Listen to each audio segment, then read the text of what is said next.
하나님, 저희들이 여기 이 자리에 모인 것이 인간의 의지로 온 것이 아니요 생각과 뜻과 감정으로 온 것이 아니라 성령께서 인도하시어 모였음을 자백합니다. 저희들이 하나님의 선하고 기쁘고 온전하신 뜻이 무엇인지 분별하여 알기를 원합니다. 지혜와 계시의 신을 부어주시어 주님의 부르심의 소망이 무엇인지 깨닫게 하시고, 그 소망이 실제 기업으로 이루어지는 것이 힘과 능력으로 되지 않음을 알고 있기에 주님의 강력으로 저희들에게 임하여 주시오. 완전하신 하나님의 말씀 앞에 모든 죄악들이, 우리의 정과 욕심들이 십자가에 못 박혀 죽게 하시며, 무엇보다 하나님에 대적하여 높아진 저희들 안에 모든 이론과 사상과 이데올로기 진들이 예수 이름으로 깨어지게 하시오. 저희들이 오직 성령에 따라 살며 성령에 따라 행하는 자들로 주님의 선하고 기쁘고 온전하신 뜻을 땅으로 만들어진 우리의 육신 안에, 우리의 인생 가운데, 가정과 자녀들과 이 나라와 민족 가운데 이루는 자들로 사용하여 주옵소서. 주님께서 인도하여 주실 것을 믿사오며 예수 그리스도 이름으로 기도드립니다. 아멘. 예, 반갑습니다. 그냥 PPT 화면 띄워주시면 좋을 것 같습니다. 제 소개를 먼저 드리고 시작을 하겠습니다. 제가 누군지 모르시는 분들이 대부분이실 테니까 잠깐만 소개를 드리자면은, 저는 언론인입니다. 말과 글을 통해서 메시지를 전달하는 게 제 역할이고요. 소속된 언론사가 있는 건 아니고요. 강연자이기도 하고 설교자이기도 합니다. 오늘 제가 이 자리에서 말씀드릴 내용도 시대에 대한 얘기, 때에 대한 얘기라고 볼 수가 있습니다. 특별히 제가 먼저 말씀 전하기 전에 하나님 말씀을 잠깐 인용해 보면요, 고린도후서 10장 3, 6절 말씀 제가 읽겠습니다. 우리가 육신으로 행하나 육신에 따라 싸우지 아니하노니 우리의 싸우는 무기는 육신에 속한 것이 아니요 오직 어떤 견고한 진도 무너뜨리는 하나님의 능력이라. 잘 아시는 말씀일 겁니다. 주님의 강력이, 디바인 파워가 어떤 견고한 진도 무너뜨려야 된다는 얘기인데요. 이 견고한 진이 무엇인지 제가 오늘 말씀드린 내용도 사실은 그런 거죠. 이 나라와 민족을 향한 부르심, 택하심, 콜링이 어디에 있는지, 일렉션이 어디에 있는지, 그러니까 하나님께서 왜 여러분들을 한국 사람으로 태어나게 하시고 2022년 이 시대를 살아가게 하시는지 우연은 없거든요. 우리 안에서 행하시는 일은 하나님이시기 때문에 주님께서 우리에게 착한 일을 하시려고 성령께서 오시는 순간부터 선하고 기쁘고 온전하신 뜻을 심겨두십니다. 우리의 감각과 감정과 생각들이 이걸 막아버릴 때가 많단 말이죠. 이 견고한 진입니다. 사실은 견고한 진들이죠. 우리는 원수와 대적들이 바깥에 있다고 생각을 할 때가 많지만 사실은 그 원수와 대적들이 우리 안에 있는데, 바로 이 고린도후서 말씀 역시 견고한 진을 주님의 강력으로 깨뜨려야 된다고 얘기하면서 견고한 진의 예가 뭔지 설명이 되어 있습니다. 모든 이론을 무너뜨리며, 이론들, 보이지 않는데 우리의 생각과 감정과 감각 안에 들어와 있는 모든 이론들이 깨져야 된다는 거예요. 하나님 아는 것에 대적하여 높아진 것을 다 무너뜨리고 모든 생각을 사로잡아, 생각마저도 사로잡아서 그리스도에게 복종시켜라. 우리의 심령 가운데 계신 하나님의 영에 완전히 사로잡혀 살아야 된다는 얘기죠. 이걸 방해하는 게 겉사람이 살고 있는 생각, 감정, 기분, 이 머리대로 살기 시작하면, 감정, 기분대로 살기 시작하면 하나님의 영에 따라 살지 못하니 주님이 강력으로 다 깨야 된다. 원수 대적은 멀리 있지 않다. 너희들 안에 있는 모든 이론들, 하나님 아는 것에 대적하여 높아진 것들, 생각마저도 다 깨버리라는 얘기입니다. 그래서 제가 사실 하고 있는 얘기는요, 제가 하고 있는 일은 특히나 사상과 이념, 이데올로기라는 영역이라고 볼 수도 있고요. 이게 죄인지 사람들이 모르는 경우가 거의 대부분이에요.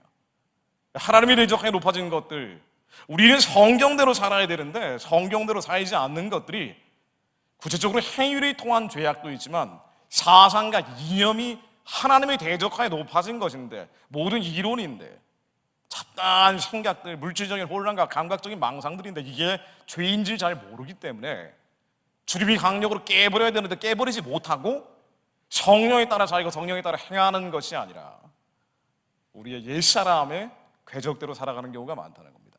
제가 사실 하고 있는 역할도 이런 우리 생각, 감각, 감정 안에 있는 사상과 이념이라는 차원에서 하나님의 대적하여 높아진 것들이 무엇인지 그런 것들을 함께 나누고 저도 반성하고 또 함께 회개에 이르도록 노력하는 것이 제 역할입니다. 제가 추상적으로 말씀드렸습니다만은 대표적인 게 여러분들 잘 알고 있는 젠더주의 같은 거예요. 이게 사실 사상과 이념의 영역이거든요. 근데 하나님의 대적하여 높아진 것인데 그것이 맞다라고 여러 가지 이데올로기에 의해서 정당화하고 합리화하는 거거든요. 그러나 하나님께서는 원치 않으시는 거죠. 바로 오늘 나라와 민족에 대한 이야기를 제가 말씀드릴 때도 여러분들 생각, 감정, 감각에서는 충돌하는 부분들이 반드시 나옵니다. 그러나 하나님께서 무엇을 원하시는지 머리로 판단하는 것이 아니라 마음속에 하나님께서 울림과 떨림과 감동을 어떻게 주시는지 머리가 아니라 심장으로 판단하시고 함께 기도하면 좋겠습니다. 자, 이 나라에 대한 얘기, 민족에 대한 얘기를 드리려고 합니다. 나라와 민족에 대한 기도는요, 사실 가장 어려운 기도죠. 왜냐하면 당장 내 코가 석자거든요. 내가 제일 힘들고 내가 제일 어렵고 내가 제일 아프다고 생각을 한단 말이에요. 모든 인간은 왜 내 인생은 이렇게 꼬여있을까라고 탄식하는 것이 십상이죠. 그래서 나보다 더 어려운 자들, 더 힘든 자들, 더 아픈 자들을 돌아보는 게 참 어렵습니다. 본질적으로 어려운 거예요. 당장 우리 아이들 문제, 가정 문제, 남편 문제, 아내 문제, 가문에 흐르는 수많은 저주의 문제를 끊어내기 위해서 기도하는 경우가 대부분입니다. 내 문제죠. 그러나 하나님이 기뻐하시는 기도는 이사야 58장에 나오듯이 흉악의 결박을 풀어주고 멍에의 줄을 끌려주고 압제당하는 자들을 자유케 하고 나의 유익이 아니라 남의 유익을 위해 기도하는 거예요. 이 남의 유익을 위해 기도하는 것 중에 가장 절정판이 나라와 민족을 위한 기도거든요. 나라와 민족을 위한 기도하는 게 참 어려운 일이에요. 내가 제일 힘들고 괴롭고 아픈데 아니 심지어는 보이지도 않는 나라와 민족을 위해 기도하는 게 얼마나 어렵냔 말이에요.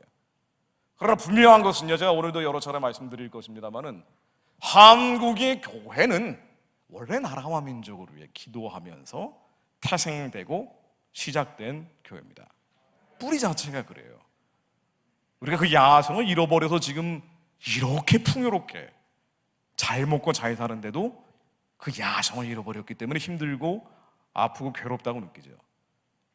저는 사실 미국에 살고 있습니다. 한국 이제 왔다 갔다 하다가 코로나 때 아예 못 왔는데요.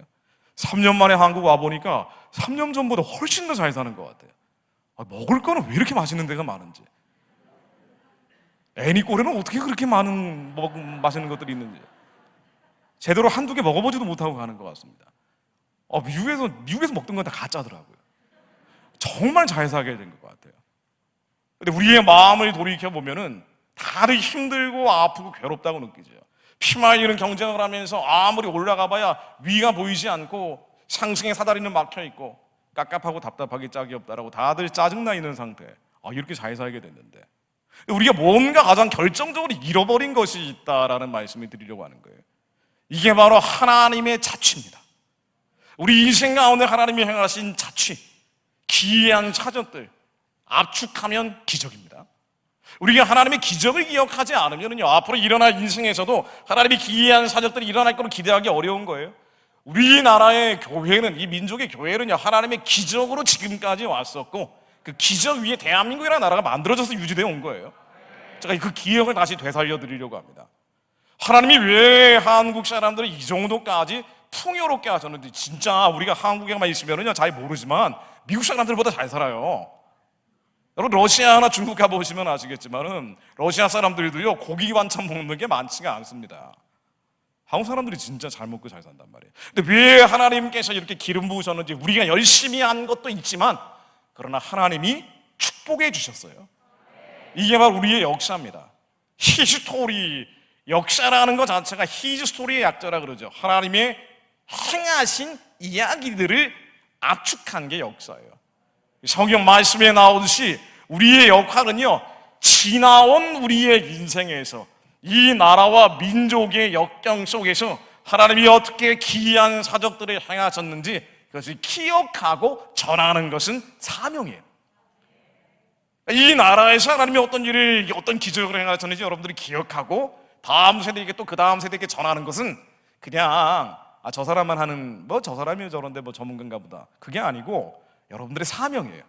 우리의 자녀들에게 대한민국에 하나님이 행하신 기이한 사적들을 기억하고 가르치는 것은 미션이라는 거예요. 근데 이걸 기억 못하면 어떻게 되는 거 아니에요? 풍요롭고 잘 자라도 괜히 힘든 거야. 괜히 어렵고 괴로운 거예요. 가야 될 길을 모르니까. 제가 우리 민족의 역사를 압축적으로 요약을 해보려고 합니다. 우리 민족의 역사는요, 한의 역사라 그러죠. 그렇죠. 수많은 어려움을 겪었기 때문이에요. 960번 외침을 당했다라고 역사에 기록되어 있는데, 이거 뭐 평가에 따라서 좀 달라집니다만은, 5천년 역사에서 960번 외침을 당하면요 5년에 한 번씩 당한 거예요. 외놈들이 오든가 떼놈들이 오든가 로스케가 와가지고 맨날 괴롭혔던 곳이에요. 우리 한반도는 국제정치적으로 우범지대예요. 여기는 전쟁이 끊이지 않은 거예요. 대륙에서 내려오든가 해양에서 몰려오든가 언제나 우리는 시달렸고요. 우리 DNA 안에 한민족의 정통적 유전자가 있느냐라고 물어본다면 사실 갸우뚱해지는 민족이에요. 단일민족이라고 하는데, 우리 안에 거란족 피가 있을지 아니면 여진족 피가 있을지 아니면 일본 사람들 피가 있으니까 알 수가 없는 거예요. 너무 많이 섞여버렸단 말이죠. 얼굴은 비슷비슷해 보이지만 동양 사람들이니까요. 그러니까 한이라는 건 우리 민족의 아주 뿌리 깊은 저주 중에 하나입니다. 너무 많이 당했단 말이에요. 너무 많이 당했어요. 자, 그런데 이 한이라는 게 하나님을 향한 경배와 찬양을 올려드리면 좋은데, 너무 많은 어려움을 겪다 보니까 초월적인 것에 기대하고 그러다 보니 나오는 게 사실은 우상숭배입니다. 우리가 우상숭배 많이 했잖아요. 너무 많이 어려움을 겪고 사실 여진족, 거란족은 다 멸절이 됐는데 이 민족은 살아남았어요. 살아남는 과정에서 하나님의 방식이 아니라 인간의 방식, 이 땅에 속한 세속적이고 천박한 방식으로 살아남으려고 했던 적이 많아요. 그게 우상숭배로 드러나는 거예요. 하나님이 절대 하지 말아야 하는 게 우상숭배인데, 우상숭배, 여러분들 제사 지내는 집도 아직도 있습니다만은 우상숭배를 너무 많이 하다 보니까 제사하고 구타하는 것은 일상적인 우리의 관행이 돼버린 거예요. 제사와 굿의 천국이다라고 부를 정도입니다. 그러다 보니 저주가 있죠. 왜? 반드시 저주가 있습니다. 우상숭배하면 하나님께서 3, 4대까지 벌을 내리신다고 했거든요. 예를 들면 제일 심했던 게 조선시대입니다. 조선시대 여러분들 예조라고, 예조 참판, 예조 판서 뭐 이런 거 들어보셨죠? 근데 이 예조는요, 예의를 관장하는 부서가 아니고 사실은 제사 지내던 부서예요. 제사를 관장하던 부서입니다.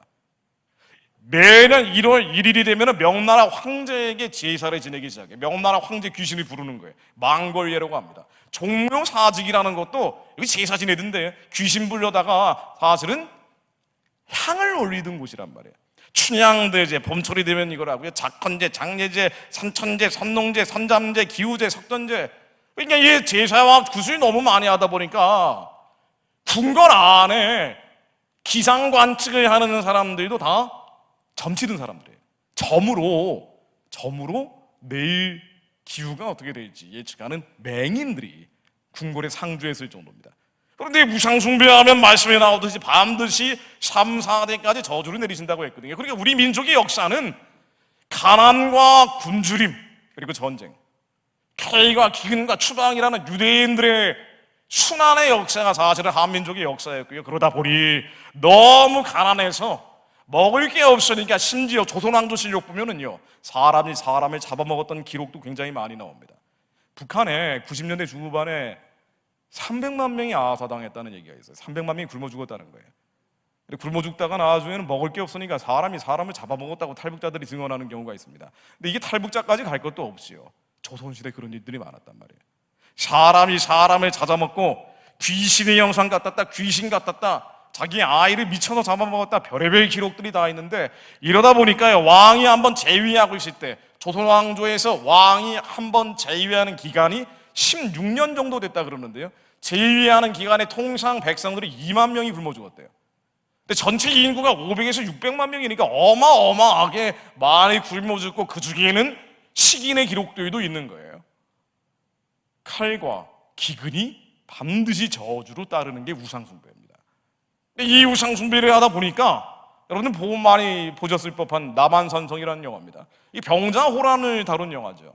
임진왜란도 그렇고 병자호란도 그렇고, 우리 민족의 역사는 순환의 역사인데, 병자호란으로 나중에 청나라에 끌려갔던 백성들, 그냥 그러니까 노예로 끌려간 사람들이 60만 명이에요. 60만 명이 끌려가는데 대부분 여자하고 애들이 많았다는 거예요. 부려먹기 좋게. 여성들이 가가지고 적응을 제대로 못하니까 맨날 울면서 스스로 목숨을 끊는 경우도 많고, 청나라 사람들이 나중엔 지긋지긋해가지고 여자들을 보내버렸다는 거예요. 다시 조선으로 돌아가라고. 고향으로 돌려보냈는데 고향으로 돌아간 여성들을 조선에서 받아들여 준 것도 아니죠. 너는 몸을 버린 여인이기 때문에 씻고 와라 그래서 세검정이라는 데가 생겼다는 거 아니에요. 몸 씻고 들어오라고. 사대문 안에는 들어오지 못하게 했다는 거예요. 이 사람들이 아니 뭐 나라가 망해가지고 끌려간 건데 이 사람들 탓은 아니잖아요. 그건 순환의 역사입니다. 수모의 역사예요. 그래서 중국 사람들이 아이를 베고 돌아온 여성들이 많았는데 그 여성들이 낳은 아이가 아버지가 없으니까 어렵게 컸을 거 아니에요. 그 아이들을 호로 자식이라고 부르는 거예요. 버릇없는 애들을 호로 자식이라고 그러잖아요. 여기서 이제 호가 청나라를 가리키는 거였죠. 심지어는 조선 말기로 가면은요, 제사하고 구슬이 너무 많이 지내다 보니까 고종 황제 민비가 있었던 명성황후 시절에는 절정에 이르게 된 겁니다. 너무 심하게 하다 보니까 틈만 나면 제사를 지냈어요. 지혜영군이라 그래가지고요, 이제 명성황후 민비하고 언니 동생 하던 사이인데 무당입니다. 무당이 러시아의 짜르라는 황제 옆에 라스푸틴이라고 해가지고 이 종교적인 수법사가 모든 것을 자문했다고 기록에 나와 있는데, 이것처럼 우리나라가 망해가고 끝나가는 무렵에도 우상 숭배가 너무 심하다 보니까 왕비 옆에 있던 무당 지영군이 여성인데 무당인데 군호를 줬어요. 이 왕정을 이제 좌지우지했다는 거예요. 이 세자가 아프면은 구수하는데, 구수했을 때 당시 돈이 금강산 12,000봉마다 쌀 한 섬, 돈 1,000냥, 무명 한 필씩을 바치면서 지영군한테 바친 거죠, 사실은. 그러면서 구수를 했대요. 당시 돈으로 보면은 1년 조선 예산의 20% 가까이를 구타는 데 썼다는 거예요. 이러니 나라가 버틸 리가 있냐 말이에요. 우상 숭배를 저렇게 하니까. 그러다가 나중에는 대한제국이라고 만들었는데 일제한테 침략당하는 지경까지 가는 거예요. 바로 나라가 망해갈 때 서양 사람들이 조선에 오기 시작하는데, 당시의 기록들을 보면 끔찍하죠. 참담해서 필서로 표현하기 어려울 정도의 기록들이 많습니다. 예를 들면은 이사벨라 버드 비숍이라고 해서 유명한 여행가예요. 영국의 유명한 여행가인데, 이 사람은 조선뿐 아니라 중국, 버마, 일본, 동아시아에 있는 나라들을 다 돌아보면서 기행문을 썼는데요, 이 양반이 썼던 조선과 이웃 나라들이라는 기행문을 보면은 한국에 대한 이야기가 많이 나와 있는데, 이 기록들을 보면 요약해서 말씀드리자면 너무 더럽다는 거예요. 하수구 시설이 안 돼 있어가지고요, 부산에 갔더니 내가 가본 도시 중에 아시아 어떤 도시보다 더럽다고 나와 있어요. 이 하수도 시설이 안 돼 있으니까 똥오줌물이 녹색물이 돼가지고 이게 이제 상수도 하수도 없이 흐르고 있는데, 마을마다 거리마다 흐르고 있는데 아이들이 벌거벗고 피부병 걸린 개들과 함께 뛰어놀고 있더라는 거예요. 근데 한양에 와봤는데, 조선의 수도인 한양에 와봤는데 거기도 마찬가지더라. 세상에 이렇게 더러운 곳이 없다. 좀 우리로서는 창피한 일이죠. 이게 구한 말입니다. 더러울 뿐 아니라 사람들이 일할 생각을 안 하더래요. 너무 게으르더라는 거예요. 지금으로서는 상상할 수 없는 일입니다. 한국 사람들이 얼마나 부지런하냐 말이에요. 해외 나가보면 그냥 확인이 되죠. 중국 사람, 일본 사람, 어떤 해외에 있는 사람보다 한국 사람들이 부지런한데, 이때는 열심히 일을 해봐야 조정에서 다 뺏어가거든요. 그래 갑돌이가 열심히 일을 해서 금수저가 하나 생기면은요, 아니 당장 관아에서 부른다는 거예요. 그러면서 관아에서 곤장을 때리면서 네 쇠를 알렸다, 그 금수저를 토해내게 한다는 거예요. 그렇게 열심히 일을 안 한다는 거예요. 다 뺏어가니까. 이게 구한 말입니다. 근데 이 양반이 조선 사람들이 참 무기력하다라고 생각하면서 이해할 수 없다고 느낀 게 하나 있었어요. 아니 여진족, 거란족, 말갈족 수많은 잡족들이 있었다고 그러는데 다 사라졌는데 하여튼 조선이라는 나라는 5,000년이나 계속됐다는 거예요. 이게 미스테리였던 거예요. 그러다가 이사벨라 버드 비숍이 저기 만주와 여레주 지역, 조선 관청의 지배력이 없던 지역, 당시는 황무지 같은 곳이었죠. 여기에도 조선 사람들이 많이 도망쳤는데 여기에 가서 보니까 무릎을 치면서 깨달았어요. 왜냐하면은 만주에 가면은 거기 갔던 사람들이 조선족이 됐잖아요. 연해주에 갔던 사람들이 고려인이 됐잖아요. 그 중국 사람, 러시아 사람들하고 섞여 사는데 조선 사람들이 제일 깨끗하고 제일 부지런하고 제일 총명하더래요. 이상하다. 한반도에서는 제일 부지런하지 않고 그 반대로만 있던 사람들이 관아의 통제에서 벗어나면 이렇게 똑똑해지더라 이거예요. 이게 뭔가 하고 봤더니 뜯어가는 사람이 없으니까 원래 조선 사람들은 깨끗하고 부지런한 사람이구나. 그 이민족이 언젠가는 잘 될 수 있을 것 같기도 하다. 이렇게 마무리 짓는 책이 조선과 이국 나라들이란 책입니다. 자, 이런 나라에 5,000년 동안 온갖 저주와 시련, 환란, 고난이죠. 어려움들을 겪고 있던 이 나라에 서양의 선교사들이 오기 시작한 거예요. 제일 먼저 왔던 사람들이 토마스 선교사입니다. 근데 이 양반 왔을 때 젊은 나이에 순교하고 돌아가셨는데요. 사실 뿌린 씨앗은 많지 않지만은 하나님께서 흔적을 남기셨기 때문에 이 사람이 남긴 성경책을 나중에 길선주 목사라는 분이 받아서 회심을 했다 그러는데 이건 뭐 정확한 기록이 아닐 수도 있습니다만은 그 이후에 왔던 선교사들 기록들을 보면은 이것부터는 확실한 기록으로 남아있죠. 5,000년 동안 수많은 시련, 환란, 고난을 겪었던 조선 사람들에게 하나님의 은혜가 흘러 들어오기 시작한 거예요. 그래도 한국 사람이 다른 건 모르겠지만은요, 우상 숭배는 하긴 했지만 한 가지 분명한 건 뭔가 하니 하늘에 대한 개념이 강했어요. 하늘에 대한 개념, 절대자에 대한 개념이 있었단 말이에요. 그래서 너가 하늘이 무서운지 알아라. 천벌을 받을 것이다. 이게 입술에 붙고 살았던 사람들이거든요. 심성이 나쁜 사람들은 아니에요, 한국 사람들이. 근데 이게 이제 후타하고 제사를 지내다 보니까 어디로 가야 될지 뭘 해야 될지 모르다 보니 미신이 상도를 해가지고 나라가 망하는 지경, 끝나는 지경까지 갔으나 그럼에도 불구하고 하나님께서 이 심성 고운 한국 사람들, 한이 있지만 흥도 있고 멋도 있는 이 사람들을 유심히 보셨는지도 모르겠습니다.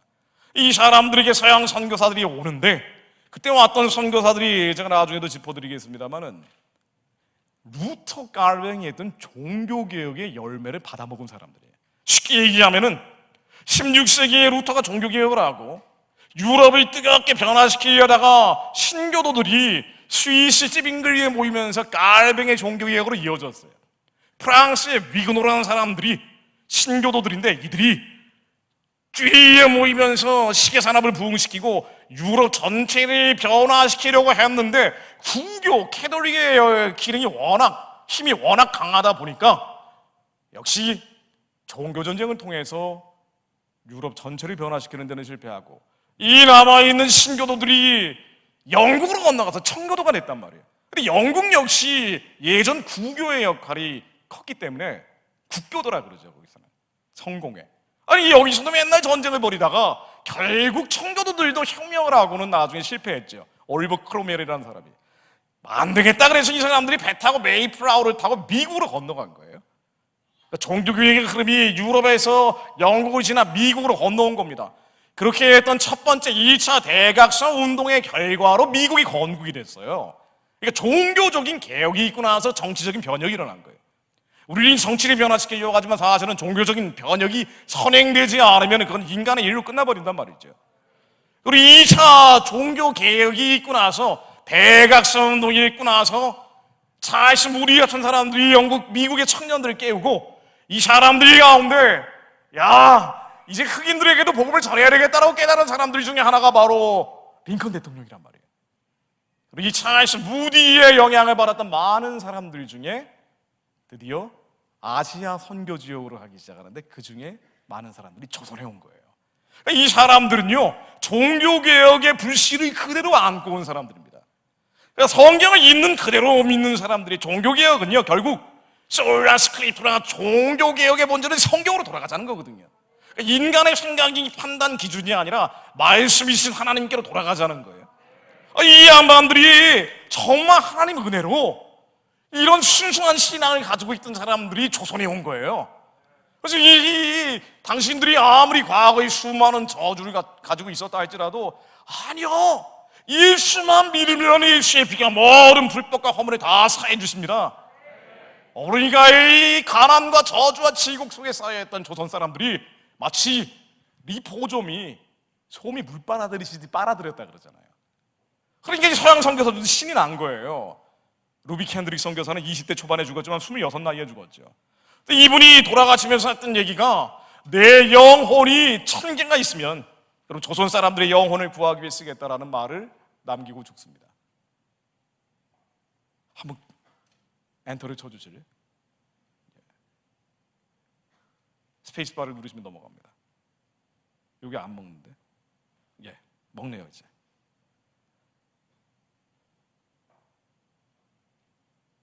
예, 됐습니다. 우리가 잘 알고 있는 언더우드 선교사도 마찬가지입니다. 언더우드 선교사, 아펜젤러 선교사, 우리가 기억하고 있는 많은 서양의 선교사들은요, 한마디로 요약을 하자면은 이분들의 삶을 돌이켜보면 내가 없었어요. 자기가 없던 사람들이에요. 그러니까 자기가 없으니까 십자가를 질 수 있었던 사람들입니다. 내가 힘들고 괴롭고 아프고, 사실은요, 청년들도 그렇지만 요 윗도를 제가 벗고 하겠습니다.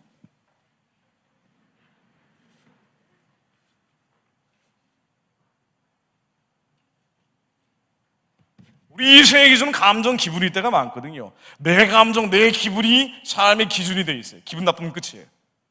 20대 청년들은 왜 이렇게 잠수를 많이 타는지. 뭐 일 좀 시키려고 그러면 한 일주일 동안 연락이 안 돼 버려요. 내 감정, 기분 이렇게 풍요롭고 잘 살고 있는데도 불구하고 삶의 기준이 하나님의 율법과 율례와 말씀이 아니라 주님께서 우리에게 원하시는 것이 무엇인지 그 바른 길을 따라서 성령에 따라 행하는 게 아니라 내 감정, 기분, 자가 기준이 돼 있는데, 참 이런 양반들 보면은 젊은 나이에 조선에 와서 20대 초반의 나이, 중반의 나이로 왔는데 내가 없어요. 하나님이 원하시면 가는 거예요. 이런 복을 받은 게 한국 사람들이었던 거예요.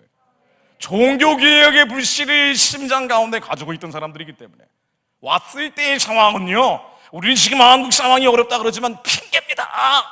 핑계예요. 당시의 선교사들이 조선에 왔을 땐 상황이 더 나빴다고요. 언더우드 선교사가 와서 했던 26세에 썼던 얘기 중에 하나입니다. 주여, 지금은 아무것도 보이지 않습니다. 아무것도 보이지 않습니다.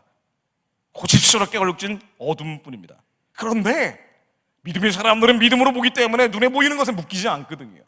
현실은 암담하고 암울하지만 이 사람들과 우리의 차이는 뭐냐면요, 다 똑같은 사람들이에요.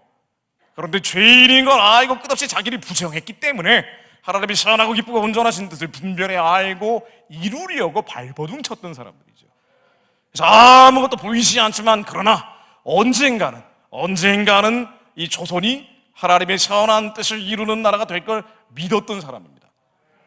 그래서 주님의 심판 때, 그리스도의 심판 때, 언제가 될지 모르지만 그 심판 때에 서게 될 때 반드시 칭찬받는 자가 되겠습니다. 사실 우리가 사는 이유가 뭐예요? 목적이 뭡니까? 성공하기 위해, 출세하기 위해, 건강하기 위해 사는 거 다 허망한 것들 아닙니까? 아무리 아름다운 것도 천국의 모사품에 불과하단 말이에요. 다 짝퉁들이에요. 우리가 이 땅에 사는 이유는 하나님의 착한 일들을 이루기 위해서 사는 거예요. 예수 믿고 다 구원받은 사람들 아닙니까? 사도들도 여러분들 다 구원받은 사람들이에요. 선교사들이 조선에 왔을 때도 다 구원받은 사람들인데 왜 이렇게까지 헌신하고 희생하고 목숨을 바쳐 하나님 일을 했는 거 아니? 바로 요것 때문이죠. 고린도후서 5장 8절로 제가 읽겠습니다. 우리가 담대하여 원하는 바는 차라리 몸을 떠나 주와 함께 거하는 것이라. 사도 바울도 얼마나 힘들었겠어요. 인생이 힘들고 괴롭고 아픈, 우리하고는 비교할 수 없을 정도로 40에 하나 감한 매를 6번을 맞았다 그러니까 엄청난 고난을 겪었던 사람이에요. 그런데도 불구하고 하나님의 일을 이렇게까지 죽기까지 충성한 이유, 이미 예수 믿고 천국 가는 사람들인데도 불구하고, 구원받은 자들임에도 불구하고, 그래서 천국에 가고 싶은데 우리는 몸을 떠나 주님과 더불어 영원히 슬퍼하는 것, 곡하는 것 없이 영원한 생명수 샘물을 마시며 살고 싶은데, 그런데 9절로 그러죠. 우리가 거하든지 떠나든지 주를 기쁘시게 하는 자 되기를 힘쓰노라.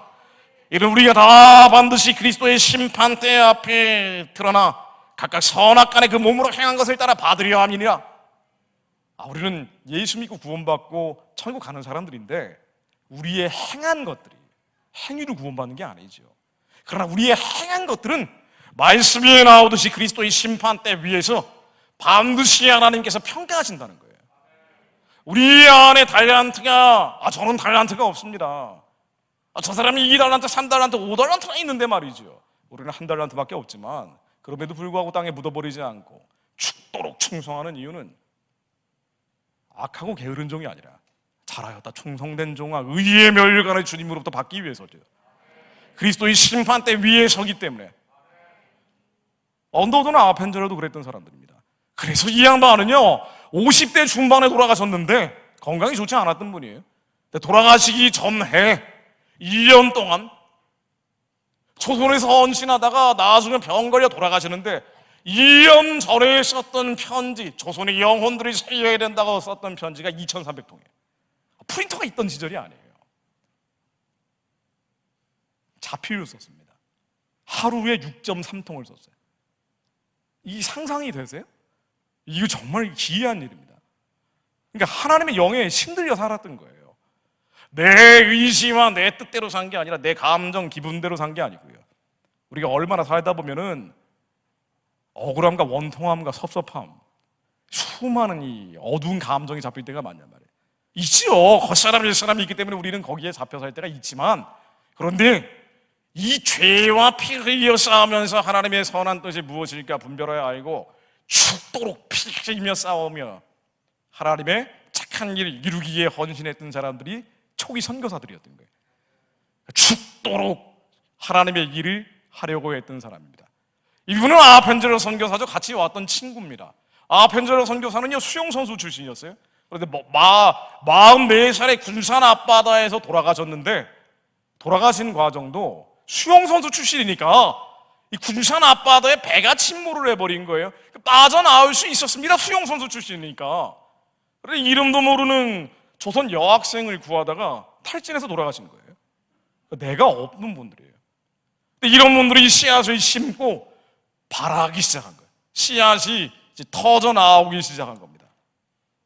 언더우드 선교사도 당대에는 열매를 맺지 않았습니다. 사실은 이분이 만들었던 게 고아학교였거든요. 고아학교가 나중에는 연희 전문으로 발전하는데 연희 전문이 나오기 전에 언더우드 선교사는 돌아가셨어요. 아펜젤러 선교사도 마찬가지입니다.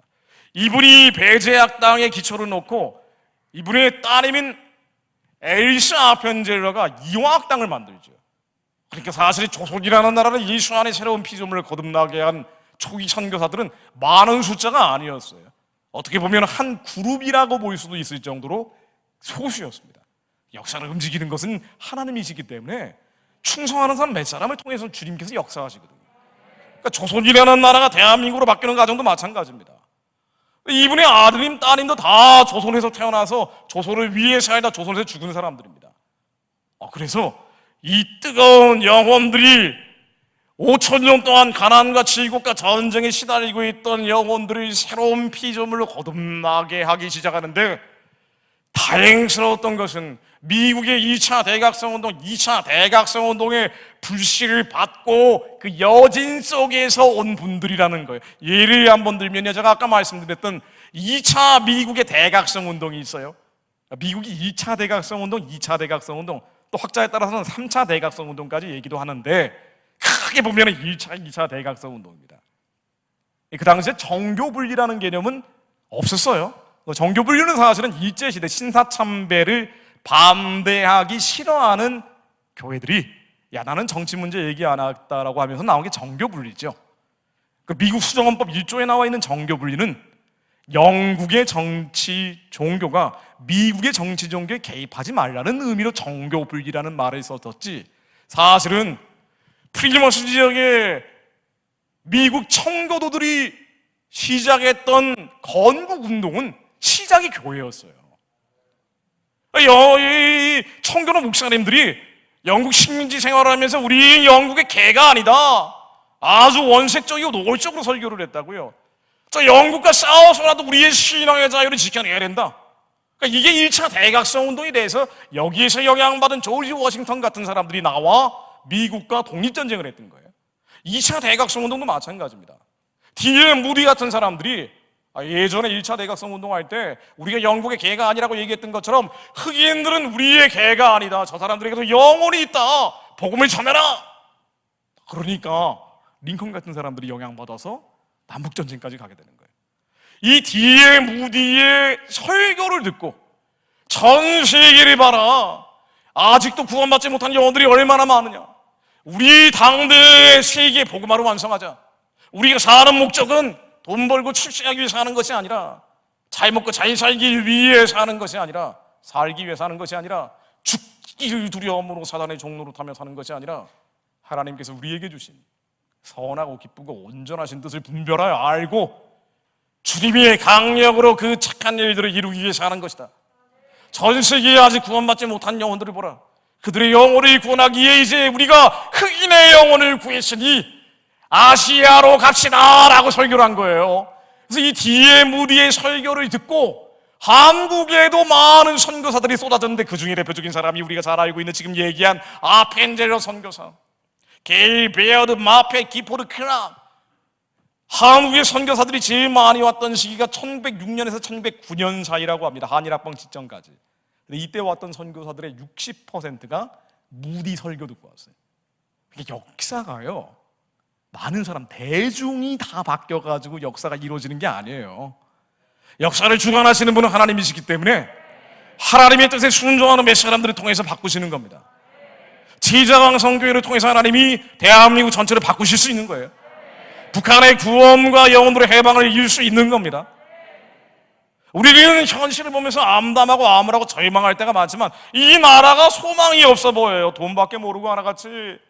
교회들도 타락하고 부패한 것 같고 아무것도 보이지 않는 것 같지만, 아무것도 보이지 않은 어둠뿐이라고 언더우드가 고백을 했을 때, 그는 믿음의 눈으로 언젠가는 조선 사람들이 변화될 것을 믿는다고 고백을 했어요. 우리의 믿는 대로 하나님이 역사하시는 겁니다. 눈에 보이는 것, 귀에 들리는 것, 체험하는 것으로 절망할 필요가 없습니다. 대한민국이 그렇게 만들어진 거예요. 이분들이 계속 세계 복음화를 위해 우리는 전진합시다. 그래서 몰려온 많은 선교사들이 드디어 1906년 원산 지역에서 말씀 앞에 선 조선 사람들이 회개하기 시작한 겁니다. 원산 대부흥운동. 그리고 1907년 드디어 평양에서 평양 대각사 운동이라는 전무후무한 일들이 벌어지기 시작했어요. 회개운동은요, 부흥운동이죠. 역사의 모든 부흥운동은 회개운동이었습니다. 근데 우리가 잘못한 것들, 사실은 우리가 잘못 얼마나 많이 행위합니까마는, 사실 역사를 돌이켜보면요, 이 회개운동은 우리의 본질에 대한 회개였어요. 우리가 겉사람이 죄인이구나, 이 죄인인가를 깨닫기 어렵거든요. 제가 처음에도 말씀드렸지만, 특히나 하나님에 대해 높아진 이론과 생각과 이 사상의 영역에 있는 것들은요, 죄라고 생각하지 않아요. 여러분들, 지역감정 죄입니다. 이 죄예요. 하나님이 선하고 기쁘고 온전하신 뜻이 아니라 우리의 경험적 감정으로 판단하는 것은 죄입니다. 우리의 상실감, 패배감, 열등감, 그리고 가장 쉽게 빠지는 절망감. 우리는 절망할 수밖에 없는 현실이기 때문에 보이는 게 없으니까 낙심낙담하는 게 당연하다고 생각하지만, 그러나 우리는 예수 안에 새로운 피조물을 거듭난 자들인데, 우리 심령 가운데 하나님의 나라가 이루어지고 성령 안에 의와 평강과 희락이 이루어져서 항상 기뻐하고 모든 것에 감사해야 되는데, 많이 감사와 기쁨을 빼앗아가고 도둑질하는 것들이 있으면 이게 원수들이란 말이에요. 대적들은 멀리 있는 게 아니라 우리 안에 골리앗이 여리고에 치를 치고 있단 말이죠. 가나안의 31왕들은 멀리 있는 게 아니라 내 안에 있다는 것을 깨닫는 데서부터 회개운동이 일어났고, 이것은 부흥운동으로 이어졌던 거예요. 원산 대부흥운동, 평양 대부흥운동의 본질은 하나님 앞에 나의 죄성, 나의 옛사람, 겉사람 자체가 죄입니다, 이걸 울면서 통곡하기 시작한 거예요. 하나님, 제가 죄인입니다. 내 안에 분노, 성냄, 짜증, 인간의 기준을 가지고, 심지어는 성경을 가지고 말이죠, 이거 율법 채찍 삼아서 내가 아수르의 몽둥이 바벨론의 지팡이가 돼서 이 정의와 공의라는 잣대를 가지고 사람들을 심판하고 맨날 조지고 다녔던 거, 하나님, 이게 죄인입니다. 그 비판하는 마음으로 내가 비판받을 걸 알지 못했습니다. 그러니까 원산과 평양에서 일어났던 회개운동은요, 사실은 지금보다 착하게 살는 사람들이에요. 우리보다 어떤 면에서는 미신 끊고 교회 온 사람들이거든요. 근데 우리의 옛 사람 그 사람 하나님 앞에 대적하여 높아진 것들을 다 내어놓는 게 뜨거운 각성운동으로 불이 붙기 시작한 거예요. 이 장면을 지켜봤던 매티 노블 선교사, 역시 미국 선교사 중에 한 분이죠. 조선회상이라는 책을 통해서 이렇게 기록을 합니다. 정말 많은 일들이 일어나고 있는데요, 이분의 기록을 보면 이렇게 나와요. 1907년의 대부흥운동, 평양의 대각성운동은 위대하고 영광스러운 흥분 상태인데, 위대하고 영광스러운 흥분 상태, 우리가 지존자의 그늘 전능자의 날개 아래 들어가기 시작한 거예요. 죄를 다 부인하고 우리의 불법과 허물이 있지만 그거로 인해 실망할 필요는 없습니다. 원래 인간이 그런 거거든요. 아무리 거룩한 척하고 그럴싸한 척해도 우리가 뭐 그럴싸해요. 거룩하긴 뭐 거룩합니까? 껍질 하나만 벗기면 다 추하고 더럽고 악한 생각, 감정, 기분. 아무리 거룩한 척 주일에 나와 있어도 밤만 되면 눈 감고 자려고 할 때 낮에 박 집사가 했던 얘기가 생각이 나서 부르르 떨면서 이놈의 집사한테 내가 가만히 있지 않을 거야. 인터넷을 열어서 댓글이라도 하나 땡 남기고 씩 웃으면서 자는 게 우리란 말이에요. 우리는 우리의 감정, 기분, 생각이라는 것은 하나님을 대적하는 것들이란 말이죠. 이게 옛 사람이에요. 예수 안에 새로운 피조물을 거듭났음에도 불구하고 올바로 살고 싶지만 여전히 타락하고 부패한 내가 아닌 내 나처럼 흉내내는 것들이 아직도 남아 있습니다. 쓰레기들처럼 침전물로 남아 있는 것들이에요. 근데 이 대각성 운동은요, 대부흥 운동이라고 부르는 것들은 이걸 다 토해내버린 거예요. 그러네. 나는 굉장히 의인인 것처럼, 선한 사람인 것처럼 생각을 했지만 분노와 성냄과 짜증이 여전히 있고, 내 안에 얼마나 더럽고 추하고 악한 것들이 있는지 완전하신 말씀 앞에 서니까 깨달아지기 시작하는 거예요. 이 말씀이 심령을수 관절을 찔러 쪼개면서 하나님의 말씀은 나 순전하기 때문에, 하나님의 말씀만이 완전하기 때문에, 하나님의 말씀만이 깨끗하기 때문에, 하나님의 말씀만이 전략적이기 때문에 이 말씀이 심령골수 관절을 찔러 쪼개면서 하나님의 말씀 앞에서는 저는 추하고 더럽고 악한 죄인들입니다 라고 자백을 하니까 이 양반들이요, 그렇게 가난하고 굶주리고 맨날 5,000년 동안 시달렸던 조선 사람들이 짠하고 나라와 민족을 위해 기도하기 시작했어요. 이게 놀라운 기적입니다. 왜냐하면은 가난하고 굶주리고 지금 우리와는 비교할 수 없을 정도로 찢어지게 어렵게 살던 사람들이 있거든요. 근데 이분들이 하나님의 불을 받기 시작하니까, 불 받고 내 삶이 형통해지도록 사업이 번창하고 가족들의 질병이 떠나가고 자녀들이 번성하고, 요 차원이 아니고 내 죄성, 내 탐심과 정욕, 두려움, 청년들이 얼마나 두려움에 휩싸였습니까? 앞으로 어떻게 살아야 될지 불안감. 우리는 상황을 바꾸고 환경을 바꾸고 현실을 바꾸려고 하지만 회개운동은 상황과 환경과 현실이 아니라 그것으로 인해 두려워하는 죄를 깨버리는 거거든요. 먼저 주님의 나라가 우리 심령 가운데 서게 하는 거거든요. 의와 평강과 희락 가운데 머물면서 아무리 내가 내 친구들보다 뒤처지는 것 같고, 나는 돈도 없고 나는 학벌도 없고 나는 가진 것도 아무것도 없고 심지어 병도 있고 나이도 많고 나에게는 달란트라고는 1달란트가 아니라 반달란트도 안 되는 것 같지만 현실과는 상관없이 먼저 주님의 나라가, 그 의와 평강과 희락의 나라가 뭔가 잘 될 것 같은 하나님께서 주시는 감동들이 아즈랑이처럼 심령 가운데서 솟아나기 시작하니까 조선의 영혼들이 그 저주받던 기생, 점장이, 무당, 과부, 원래 여자들이 먼저 믿었거든요. 조선도 그랬어요. 남자들은 교회 잘 안 가잖아요. 조선도 똑같았습니다. 이 양반들이 그 저주에 갇혀 살던 삶을 변화시키기 위해 기도하기 전에 자기가 부인되니까 이렇게 기도했대요. 이 민족과 우리 자신이 성령 충만하여 주님이 원하시는 대로 쓰임받기를 기도합니다. 평양 대부흥운동의 기도가 이렇게 나왔다는 거예요. 아유, 지금 쌀이 없습니다. 쌀 좀 주세요. 삼신할미한테 기복하듯이 기도한 게 아니라, 하나님, 나와 이 민족이 저주에 갇혀 살고 있는데 예수 안에 새로운 피조물은 다시는 정죄함이 없다 하셨으니 우리 안에 여전히 걱정, 근심, 염려, 염려가 죄죠. 마태복음 24장에서 주님께서는 염려하지 말라고 그렇게 6번이나 얘기하신 거예요. 이 염려를 십자가에 다 못 박아버리고 평안해져서, 평강해져서, 화평해져서, 평안해지니까 나라와 민족이 보이기 시작하더라 이거예요. 이 민족이 언젠가는 하나님께 쓰임받는 그날이 오기를 기도합니다라고 부르짖은 거예요. 조선의 영혼들이 예수 안에서 집단적으로 피조물로 새롭게 거듭나기 시작한 거예요. 자, 그러다 보니까요, 미래를 보기 시작합니다. 언더우드 선교사는요, 말년에 이렇게 얘기했어요. 이게 사실은 우리가 눈에 보이는 나라와 민족의 형편은 끝으로 갈 때입니다. 망해 갈 때입니다. 의사조약이 맺어지기 바로 한 해 전에 믿음의 영웅들은요, 믿음의 영웅들이 뭐예요? 믿음의 영웅들이라고 우리하고 다른 사람이라고 생각하면 큰 코 다치는 얘기죠. 믿음의 영웅들은 사실은 인간적인 시각으로 보면 별 차이가 없어요. 우리하고 별 차이가 없습니다.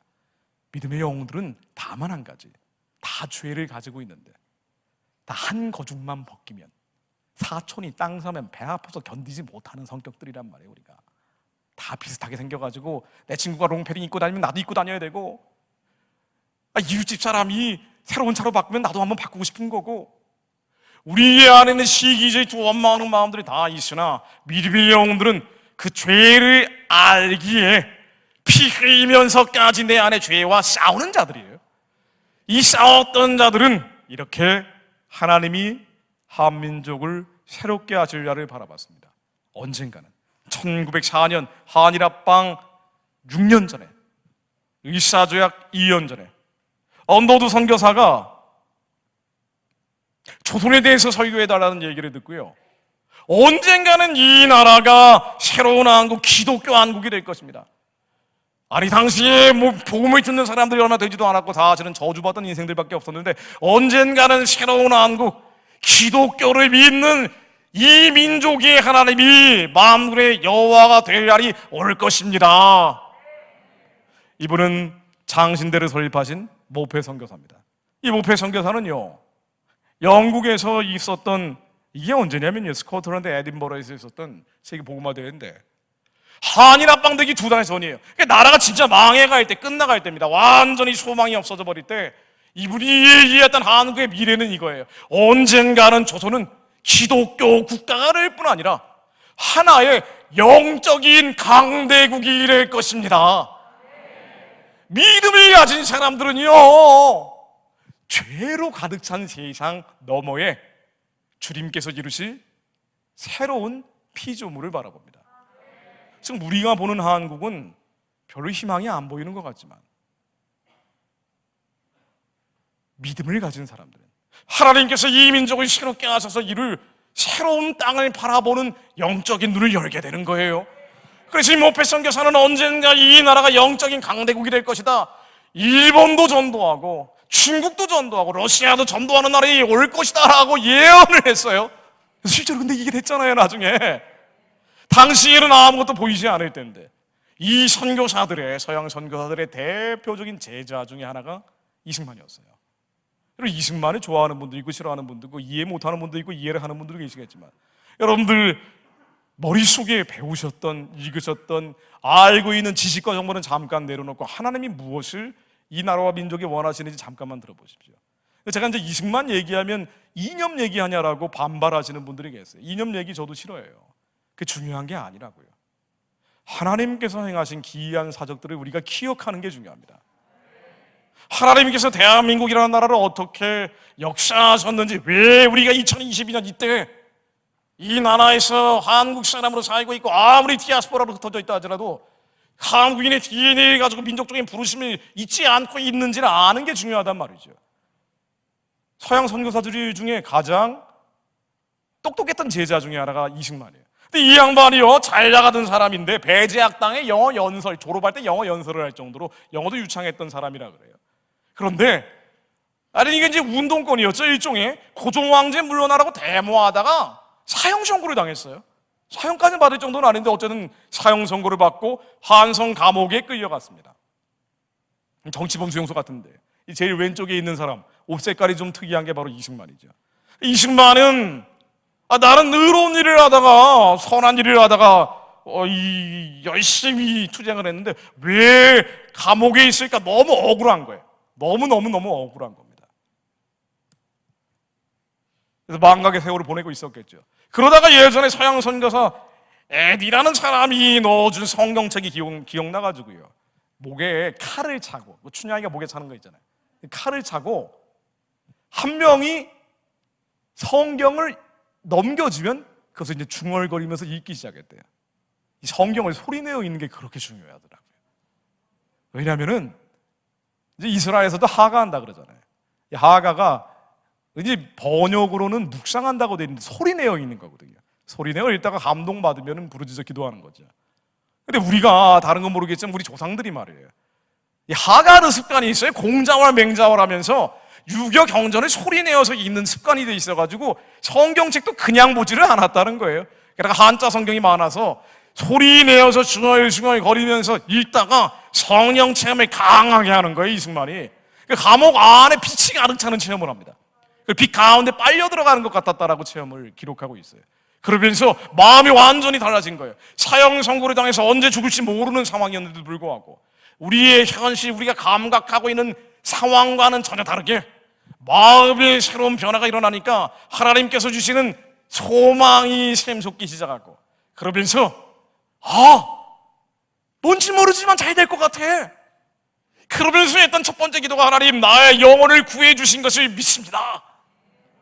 하나님 나의 영혼을 구해 주신 것처럼 이 민족의 영혼도 구해 주십시오.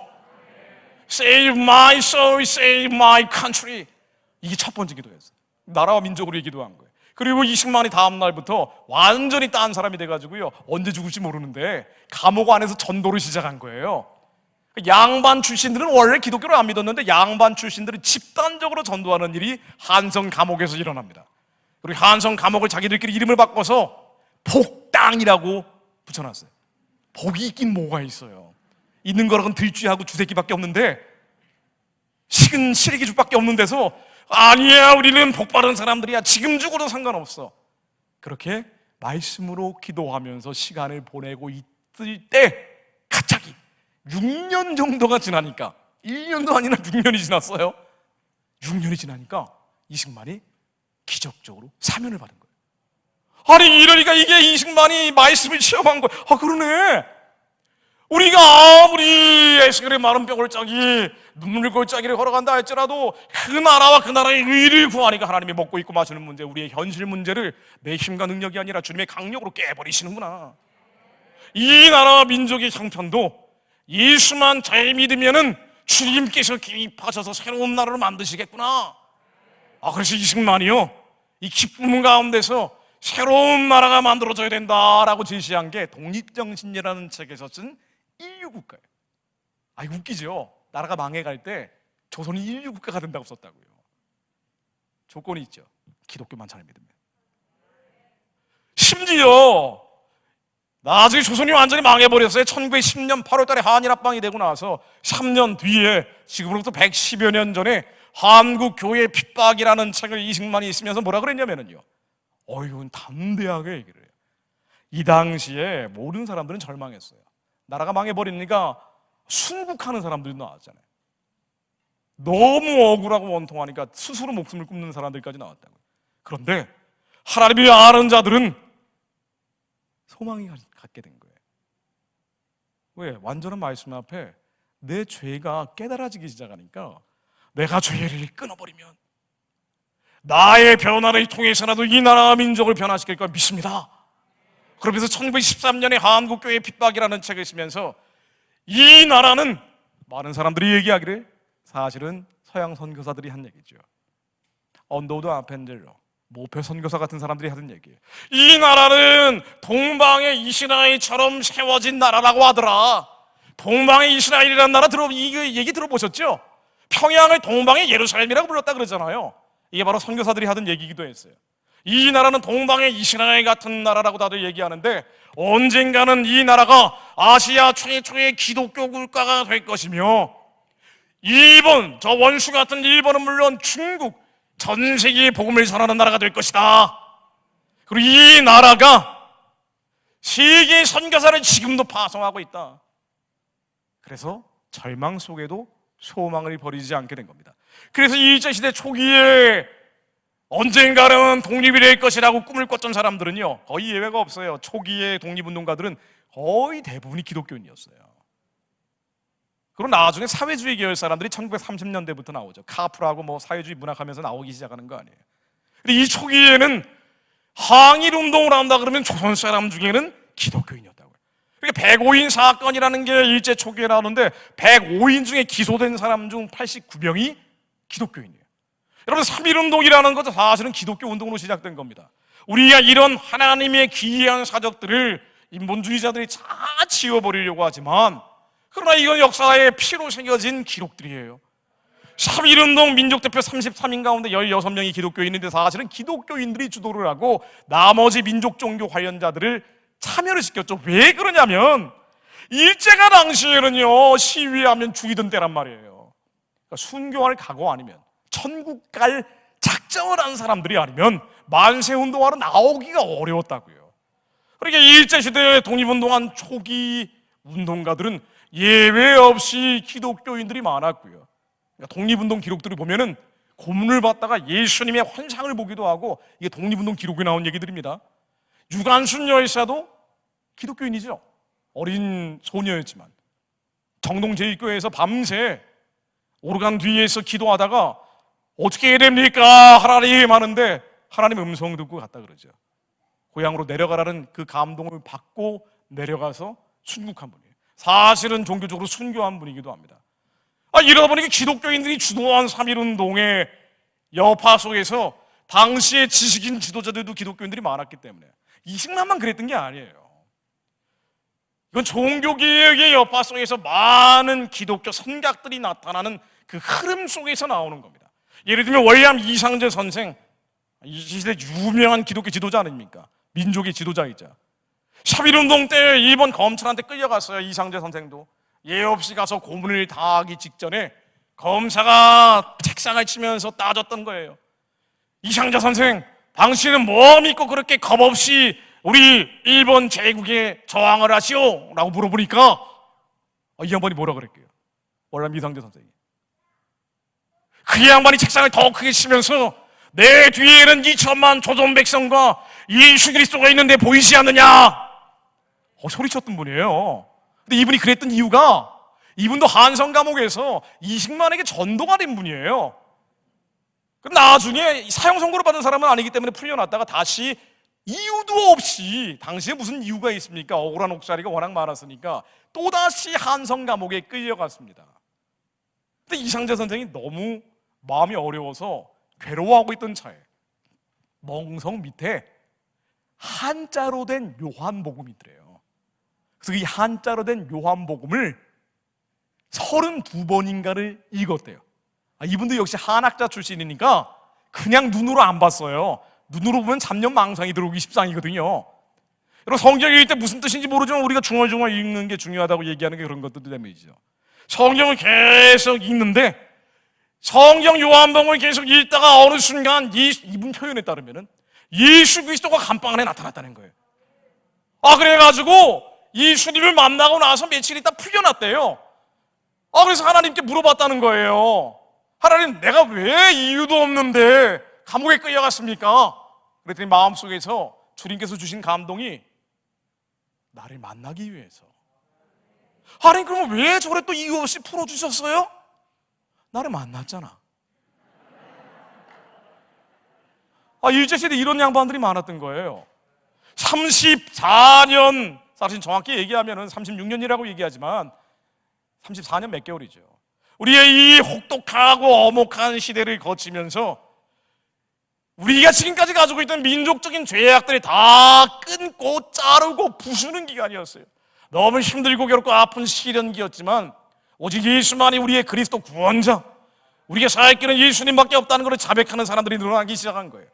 그래서 당시 3.1운동에 만세 부르면서 나왔던 사람들, 독립운동 기록에 따르면 만세운동하면서 나왔던 사람들 찬송가 부르면서 나왔다는 거 아니에요.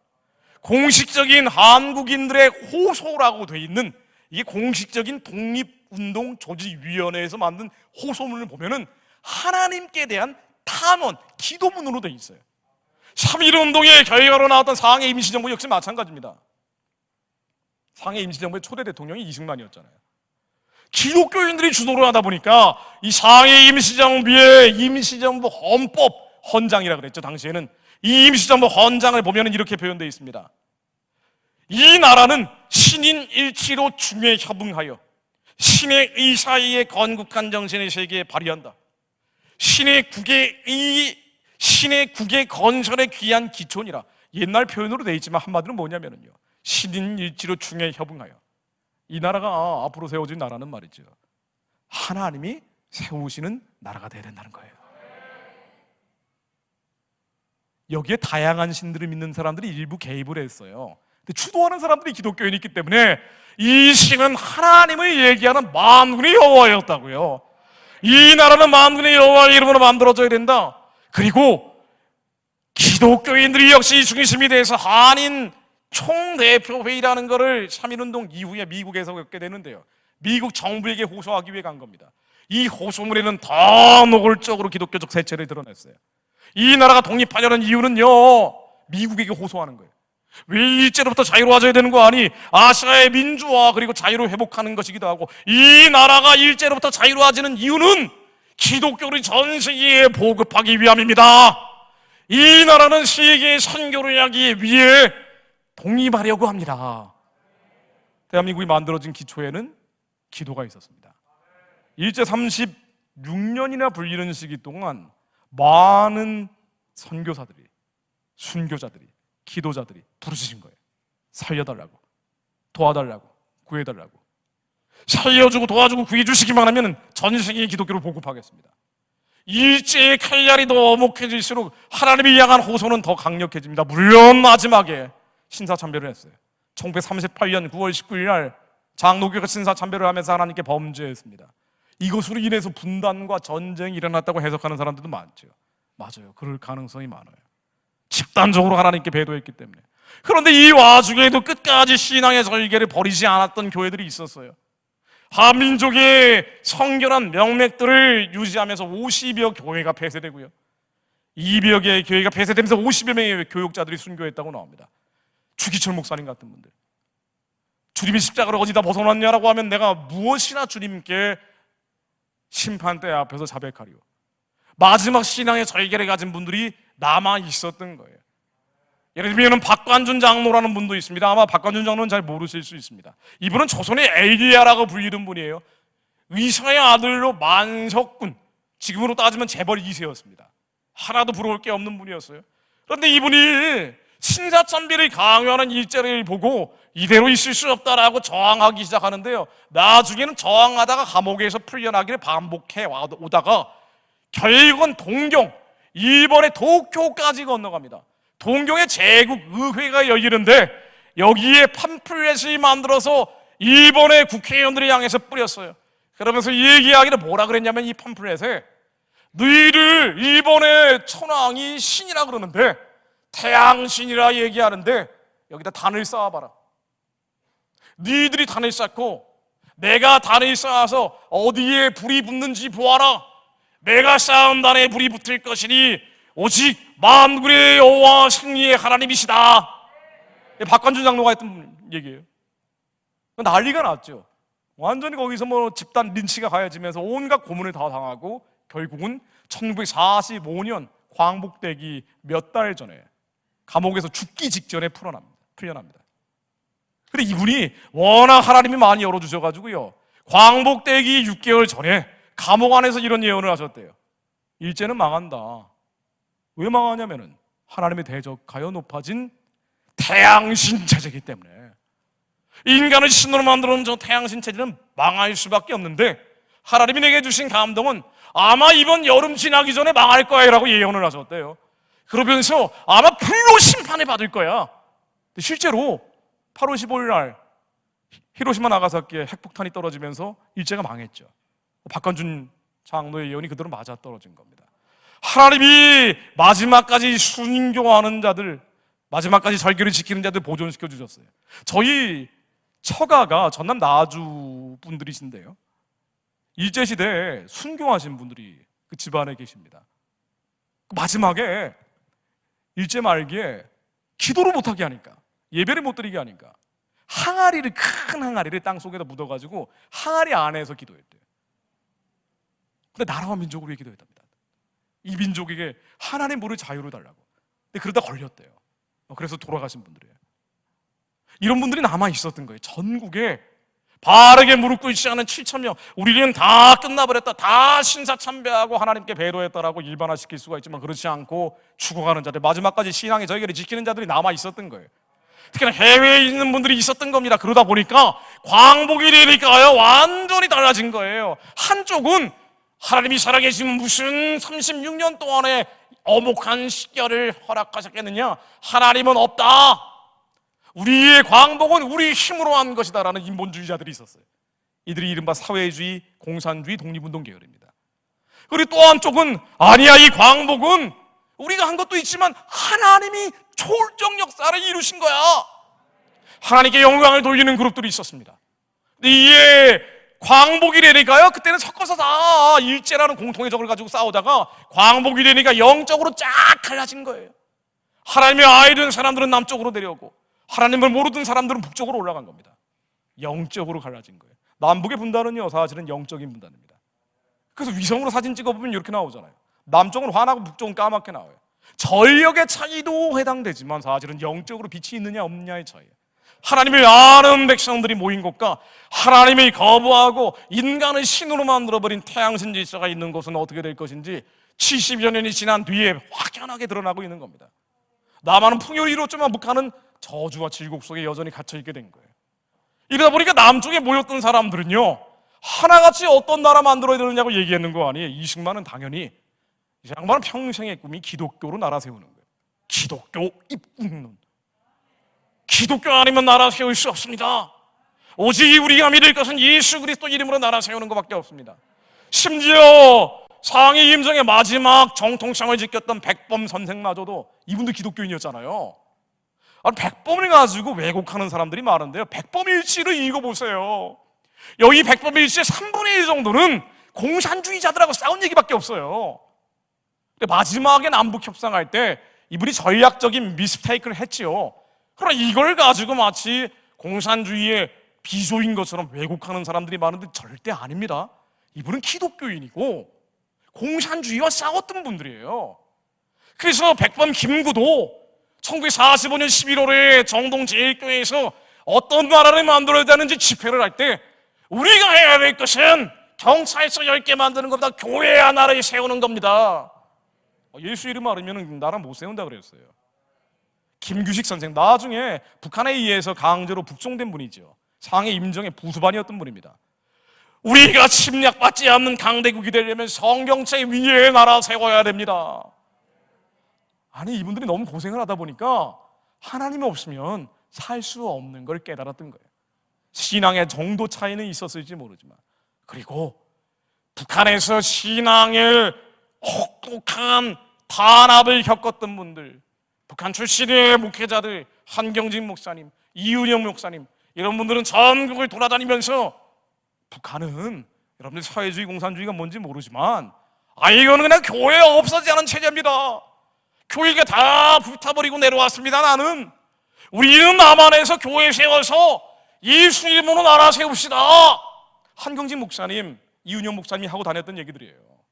북한에서 신앙의 탄압과 억압을 받았던 분들. 그리고 우리가 살아가야 될 목적은 남한에서 잘 먹고 잘 살고 형통하는 게 아닙니다.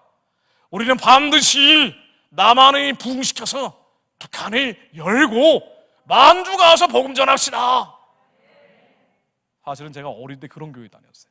강태국 목사님이라는 분이 심무하셨던 중앙성소교회라고 저 서울 가련동 쪽에 교회가 있습니다. 제가 어릴 때 다녔던 교회거든요. 근데 아이들 예배보다 주일날 어른 설교 듣기를 좋아해가지고 거기서 이제 강태국 목사님 설교를 많이 들었어요. 요만했을 때 제가 들었던 기억나는 게, 우리는 북한 넘어 만주 가야 된다, 이런 얘기를 하셨단 말이에요. 왜냐면 이분이 평양하고 만주에서 목회하셨던 분이에요. 거기서 교회가 불타고 오신 분이에요. 성도를 버리기 싫은데 버리고 오신 분이란 말이에요. 그러니까 남한에 살 때 항상 마음이 무거운 거예요. 여기서 잘 먹고 잘 사는 게 목표가 아닙니다. 2세대, 3세대들은 잊어버리지만 1세대들은 알고 있었던 거예요. 우리가 가야 될 길은 북한을 열고 살려낸 사람들과 함께 저 열방의 이방을 살려내는 데 있습니다. 이거 알고, 태생적으로 알고 있었던 분들이에요. 실제로 우리에게는 역사적인 아이러니인데요, 1945년에서 1955년 해방되고 10년 동안 남한에 세워진 교회의 90% 이상이 10개 중에 9개 조금 넘는 숫자가 다 탈북자들이 세운 교회예요. 그러니까 월남자들이 세운 교회입니다. 그때 적산배분이라 그래서 미 군정에서 예전에 일본 재산들을 기독교인들이다 그러면 싸게 불화를 했어요. 그래서 이 나라가 만들어진 것 자체가 기독교라는 베이스 위에서 세워졌고, 특히나 북한에서 교회와 재산과 모든 걸 빼앗기고 온 사람들이 남한에서 교회를 세웠기 때문에 이분들은 한 번도 북한을 잊어본 적이 없습니다. 반드시 북한을 열고 저들을 복음한 뒤에 초도로 대륙으로 복음 들고 떠나가야 됩니다. 땅끝까지 복음을 전하는 나라가 돼야 됩니다. 이거 태생적으로 알고 있었던 분들이에요. 그러다 보니까 그렇게 가난하고 굶주리던 시절인데도 불구하고 말이죠, 기도원을 열었다 하면은 기도원 앞에 뭐라고 붙여요? 구국기도원이라고 붙여요. 여러분들 이상하지 않아요? 우리도 지금 그 전통이 있어서 구국기도원이라고 이름 붙이는 경우가 있는데요, 기도원에서 나라를 구하진 않잖아요, 솔직히. 되게 질병의 치료나 사업의 형통을 위해서 기도하는 경우가 많은데 이름은 구국기도원이라고 붙이는 거예요. 그 기도회를 열었다 하면 구국기도회가 됩니다. 왜냐하면은 이 나라의 2세대의 목회자들이 북한 출신들이 많다 보니까 하여튼 기도만 했다 하면은 나라와 민족을 위해서 부르짖는 거예요. 북한의 공산주의 사회주의 지사가 예수의 이름으로 깨져야 된다고 기도를 죽기 살기로 했던 분들이란 말이죠.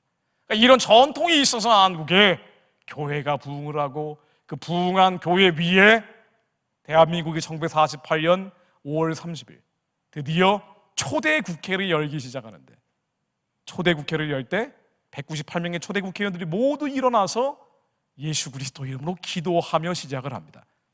이건 아주 잘 아시는 분들이 많으실 거예요. 대한민국은 기도로 시작한 나라예요. 인류 역사상 유일하게 예수 그리스도 이름으로 국회의원들이 다 일어나서 기도하며 시작했어요. 그런데 이때 이승만 박사가 강력한 카리스마로 밀어붙인 것일 수도 있지만 기독교 국가를 만들어야 된다는 확신이 있었기 때문에 당시의 엘리트들이 말이죠, 예수 아니면 나라 세울 수 없다는 암묵적인 공감대가 있었던 거예요. 일제시대 하도 당하니까, 하도 시련과 환난과 고난을 겪었기 때문에. 그래서 이승만 박사가 나라를 시작하면서 기도합니다. 하나님, 우리가 독립된 것은 주님이 하신 것임을 믿습니다. 우리가 나라를 세운 것도 하나님이 하신 것임을 믿습니다. 내가 하는 게 아닙니다. 하나님이 하셨습니다. 하나님이 나라를 시작하게 해준 걸 감사드립니다. 그리고 당시 국회 부의장이었던 목사님 중에 국회의원 하는 분들이 많았단 말이죠. 우리 정교부지라는 건 지금 얘기하는 거죠. 사실은 그 당시에 그런 거 없었어요. 기독교 국가로 시작이 된 거죠, 사실은. 그러다 보니까 목사님이었던 이윤영 목사님 앞에 나와서 기도해 주십시오라고 얘기하면서 이분이 기도하는데, 이게 대한민국 국회 속기록 맨 앞페이지에 실려있는 하나님께 드리는 나라와 민족을 위한 기도문입니다.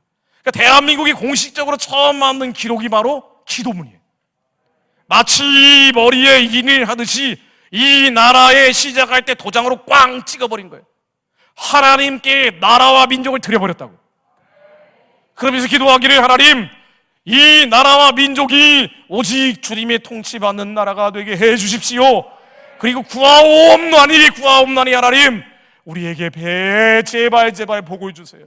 너무 가난하고 굶주리니까 민생의 복락을 주십시오. 그런데 복을 이 땅에서 잘 먹고 잘 살기 위한 것이 아님을 알고 있었기에, 하나님, 우리가 민생의 복락만 누리고 살자는 게 아닙니다. 반드시 하나님 남북 통일이 되게 해주십시오. 남북 통일은요, 그냥 누군가 선택해야 되는 게 아니라 이 나라가 만들어진 목적이라 그랬어요. 왜냐하면 이 민족은 반드시 같이 해야 될 일이 있기 때문에. 그것을 이윤영 목사가 나라와 민족을 위한 기도문에 그대로 적어놓습니다. 우리가 가야 될 길이 있습니다. 그건 바로 세계의 평화를 전하는 길입니다. 이 평화가 뭐예요?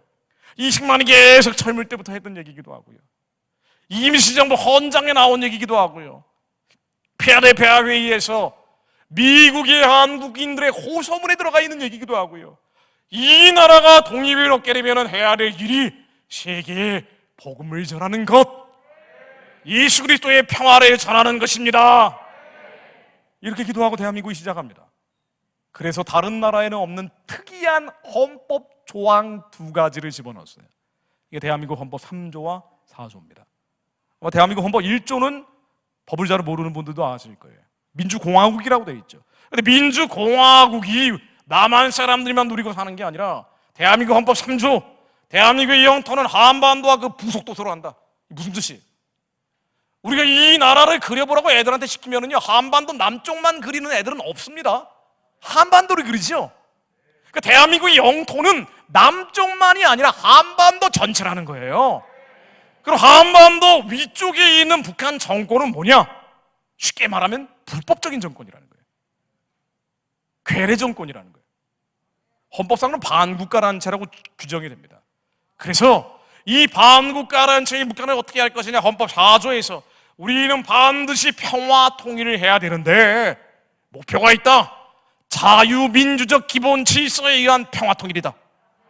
자유가 들어가는 평화 통일이 돼야 된다. 이 자유의 핵심은 신앙의 자유, 북한의 하나님을 부를 자유, 예수님을 부를 자유, 성령님을 부를 자유가 허용되는 평화 통일이 돼야 된다. 우리 영토이기 때문에. 그래서 북한의 2,500만 주민들은 대한민국의 헌법상 국민이라고 규정이 됩니다. 그 탈북자들이 남한에 오면 귀화 시험을 안 보잖아요. 외국인처럼 귀화 시험을 보지 않고 자동적으로 국적이 부여된단 말이에요. 대한민국 국민이니까. 탈북자들이 남한에 왔는데 만일 북한으로 강제 송환해버리면 이것은 우리나라 국민들을 반국가란 채, 반란단체, 괴뢰단체에게 강제로 보내버린 게 되는 거예요. 법적으로 보면은. 대한민국 헌법에 그렇게 나와 있기 때문에. 우리의 가야 될 길이 여기 있기 때문에. 이것을 결단한 것은 사실은 기독교인들이 주도했기 때문에. 특히나 20만은 기독교 국가를 건설하는 게 꿈이었기 때문에. 사실은 지금 기준으로 따지면 노골적인 정교 편향을 했어요. 왜냐하면은 자유민주적 기본질서에 의한 평화 통일을 해야 되는데, 여러분들 자유민주주의가 뭐냐면은요, 자본주의를 지키기 위한 정치 제도예요. 이게 뭐 이념 얘기를 하니까 제가 짧게만 말씀드리면은요, 한국인들이 가장 오해하고 있는, 특히나 한국 기독교인들이 오해하고 있는 게 경제에 대한 얘기거든요. 자본주의라는 건 돈을 중요시 여기는 체제가 아닙니다. 시장 경제란 말이에요. 시장을 통해서 거래를 자유롭게 인정하는 체제. 이것을 루터와 깔뱅은 자연질서라고 불렀어요. 자연질서. 인간이 억지로 개입하고 조종하는 것은 최소화해야 된다. 자유로운 시장 경제를 가리키는 것인데, 나중에 이것을 하이에크라는 경제학자는 자생적 질서라고 불렀습니다. 왜냐하면 성경책을 들여다보니까 원래 하나님께서 허락하시는 경제 질서는 사회주의, 공산주의, 이것은 인간이 주체와 개입을 넘어서서 모든 것을 배급하는 신의 자리에 올라가는 것이더라 이거예요. 그래서 이런 질서는 안 된다. 중세적 공동체 경제로는 갈 수 없다. 루터와 깔뱅이 한 얘기예요. 우리는 자연 질서로 돌아가야 되는데, 그것은 시장을 통해 자유롭게 거래하는 것을 전제로 한다. 이 시장 경제를 지키기 위해서 자유민주주의라는 게 나오는데, 다만 이 자본주의를 지키기 위해서는 반드시 자본주의의 윤리가 필요하다 그랬어요. 그래서 자본주의는 성경에서 나온 것인데, 자본주의만으로, 이 하드웨어만으로 유지되는 것이 아니라 하드웨어를 돌리기 위한 엔진인 소프트웨어가 필요한데, 이것이 자본주의 윤리다 라고 규정을 한 겁니다. 그래서 나중에 막스 베버라는 철학자는 자본주의 윤리, 프로테스탄티즘 윤리가 자본주의를 유지하는 힘이다라고 규정을 한 거예요. 여러분, 제가 지금 말씀드리는 건 이해 못 하셔도 됩니다. 근데 너무 오해를 많이 하시기 때문에 자유민주주의, 자본주의 얘기하면 저 사람 극우파 아니야 이렇게 나와버려요. 너무 오해를 많이 하시기 때문에 하나님의 기이한 사적들을 말씀드리기 위해서 잠깐만 짚고 넘어가는 거예요. 성경에는 사회주의나 공산주의를 언급하지 않습니다. 성경은 소유와 상속을 전제로 하고 있어요. 하나님의 율법과 유예와 규례를 지키면 하나님이 소유를 주시고 상속을 허락하시는 거예요. 그런데 이것이 자본주의의 기본인데, 다만 이 자본주의가 유지되려면 자본주의의 윤리가 필요한 거예요. 근검 절약하고 희생 헌신해야 돼요. 그래서 깔뱅이 뭐라 그랬냐면요, 당신들 열심히 일하세요, 열심히 버세요. 그런데 열심히 쓰지는 마시고 하나님 영광을 돌리기 위해 써야 합니다. 많이 쓸 필요도 없습니다. 당신들의 재산의 10분의 1은 선교를 위해 쓰십시오. 그래서 선교 시대가 열린 거란 말이에요. 그러니까 이 자본주의라는 게 자본주의 윤리 없이는 유지되기가 어려운 거예요. 공산주의, 사회주의의 공격에 의해서 무너진단 말이에요. 그러니까 동양에 자본주의가 도입됐는데 다 공산화돼 버리잖아요. 사회화돼 버리잖아요. 교회의 전통이 짧기 때문에 그렇단 말이에요. 이 이승만이 고민했던 게 이런 거란 말이에요. 억지로 자본주의를 도입하긴 했는데 기독교 정신이 약한 나라라 이 워낙 오랜 기간 동안 지국에 쌓여있다 보니까, 그래서 의식적으로 교회를 육성을 한 거예요. 자본주의 윤리를 키워야 되니까.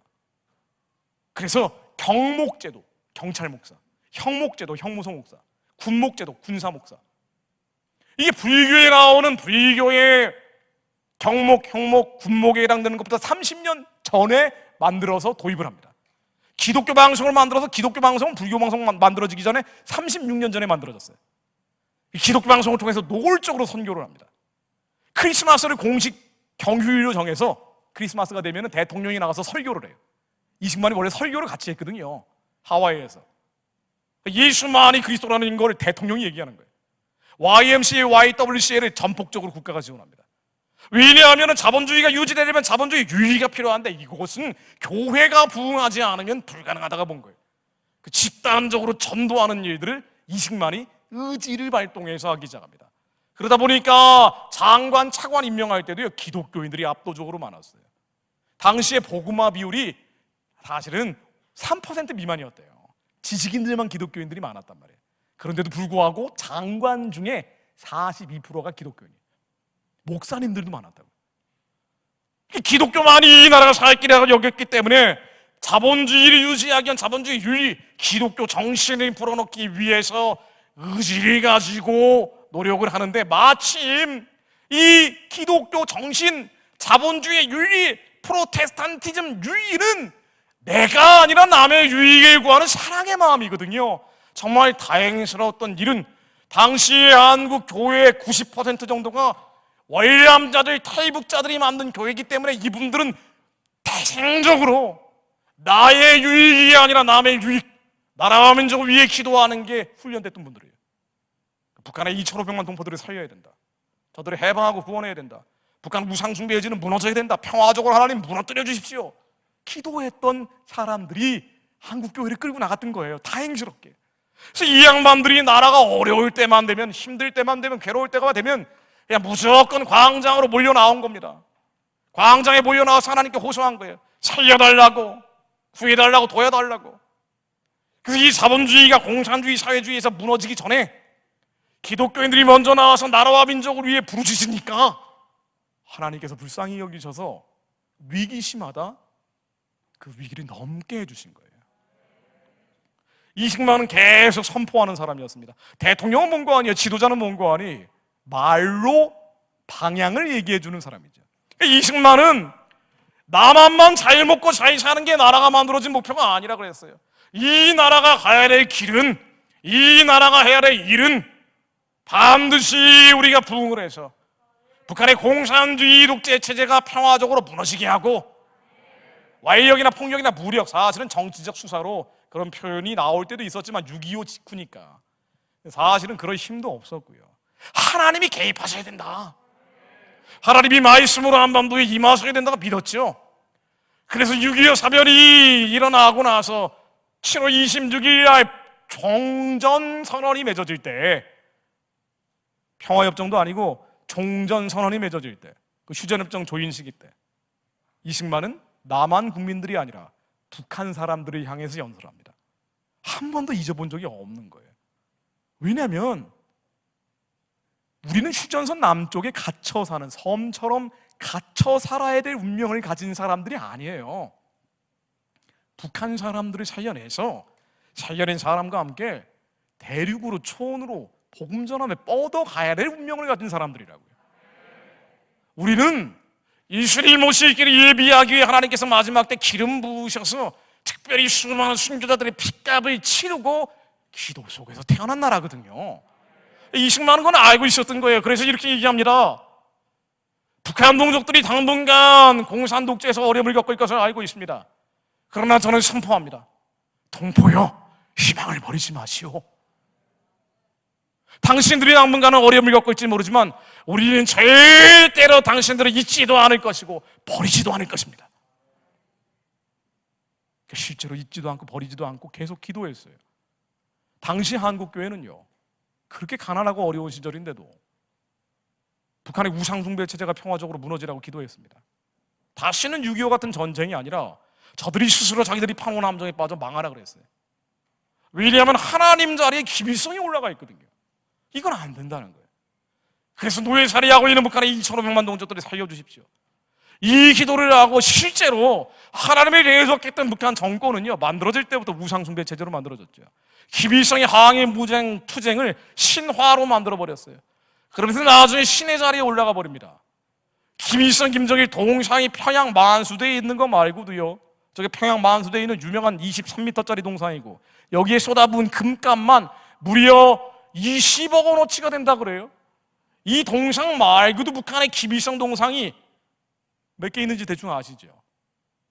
제자광성교에 계신 분들은 아실 겁니다. 아니 뭐 그 기억하는 게 중요한 건 아니에요. 38,000개입니다. 김일성 동상 38,000개를 세워놓고 김정일 동상까지 쌍쌍으로 지금 세우고 있어요. 김일성이 태양신이라고 얘기합니다. 노동신문에 공식적으로 김일성은 태양신이다라고 얘기를 해요. 북한은 원래 만들어질 때부터 하나님이 대적하며 세워진 체제지만 유물론이니까 나중에는 주체의 사상이라고 해서 김일성을 신의 자리에 올라가온 가증한 멸망의 체제로 만들어놨어요. 인간 태양 김일성이라고 노동신문에 아예 태양신이라고 고백을 하는 곳입니다. 하나님이 가장 가증히 여기시는 우상 숭배를 아예 국가 차원에서 집단적으로 조직적으로 합니다. 남한도 만몬 숭배하잖아요. 그렇죠. 남한도 만몬 숭배하는 사람들 많죠. 그런데 남한하고 북한하고 만들어질 때부터 달랐던 거예요. 여러분들, 우리가 사는 나라가 잘난 나라다라고 잘난 척하는 게 아닙니다. 잘나긴 뭐가 잘났어요, 솔직히. 운전할 때 보면은 도대체 왜 이렇게 위험하게 운전하는지. 미국에서 와서 여기 적응이 안 돼요. 죽기 아니면 살기로 끼어드는 거 맞고 조금 끼어들려 그러면은 이거 갑자기 막 뭐 카레이스처럼 달라드니까 할 수가 없어요. 무서워 죽겠어요. 이 나라가 잘난 게 아니고요, 하나님이 가련한 백성들에게 행하신 기이한 사적들이 놀라운 거예요. 대한민국은 하나님을 두려워하는 자들을 통해서 하나님의 영광을 돌려드리기 위해 세워진 나라입니다. 근데 북한은 하나님을 모르는 자들이 심지어 하나님을 대적하면서 김일성을 신의 자리에 올라 태양신이라 불리는 체제로 만들어버린 거예요. 가장 가증히 여기는 체제를 만들어버린 겁니다.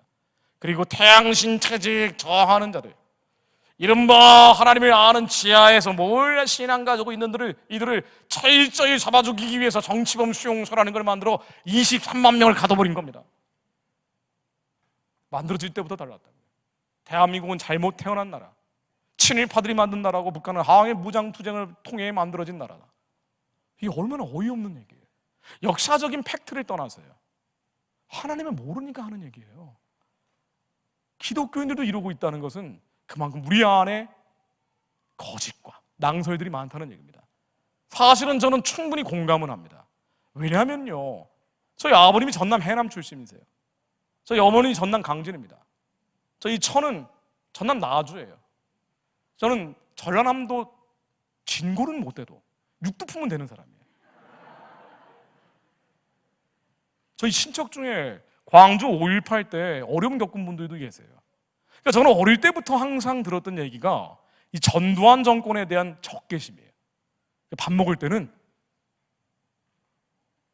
고추를 쌈장에 딱 꽂으면서 전두환의 대갈통으로 막 찔러 먹어요. 살적을 꿰뚫듯이 막 찔린다. 저희가 삼형제인데 삼형제가 다 그랬어요. 이 바쁠 때 이순자의 주걱 타면서 입을 부러뜨려 버려요. 그 적개심으로.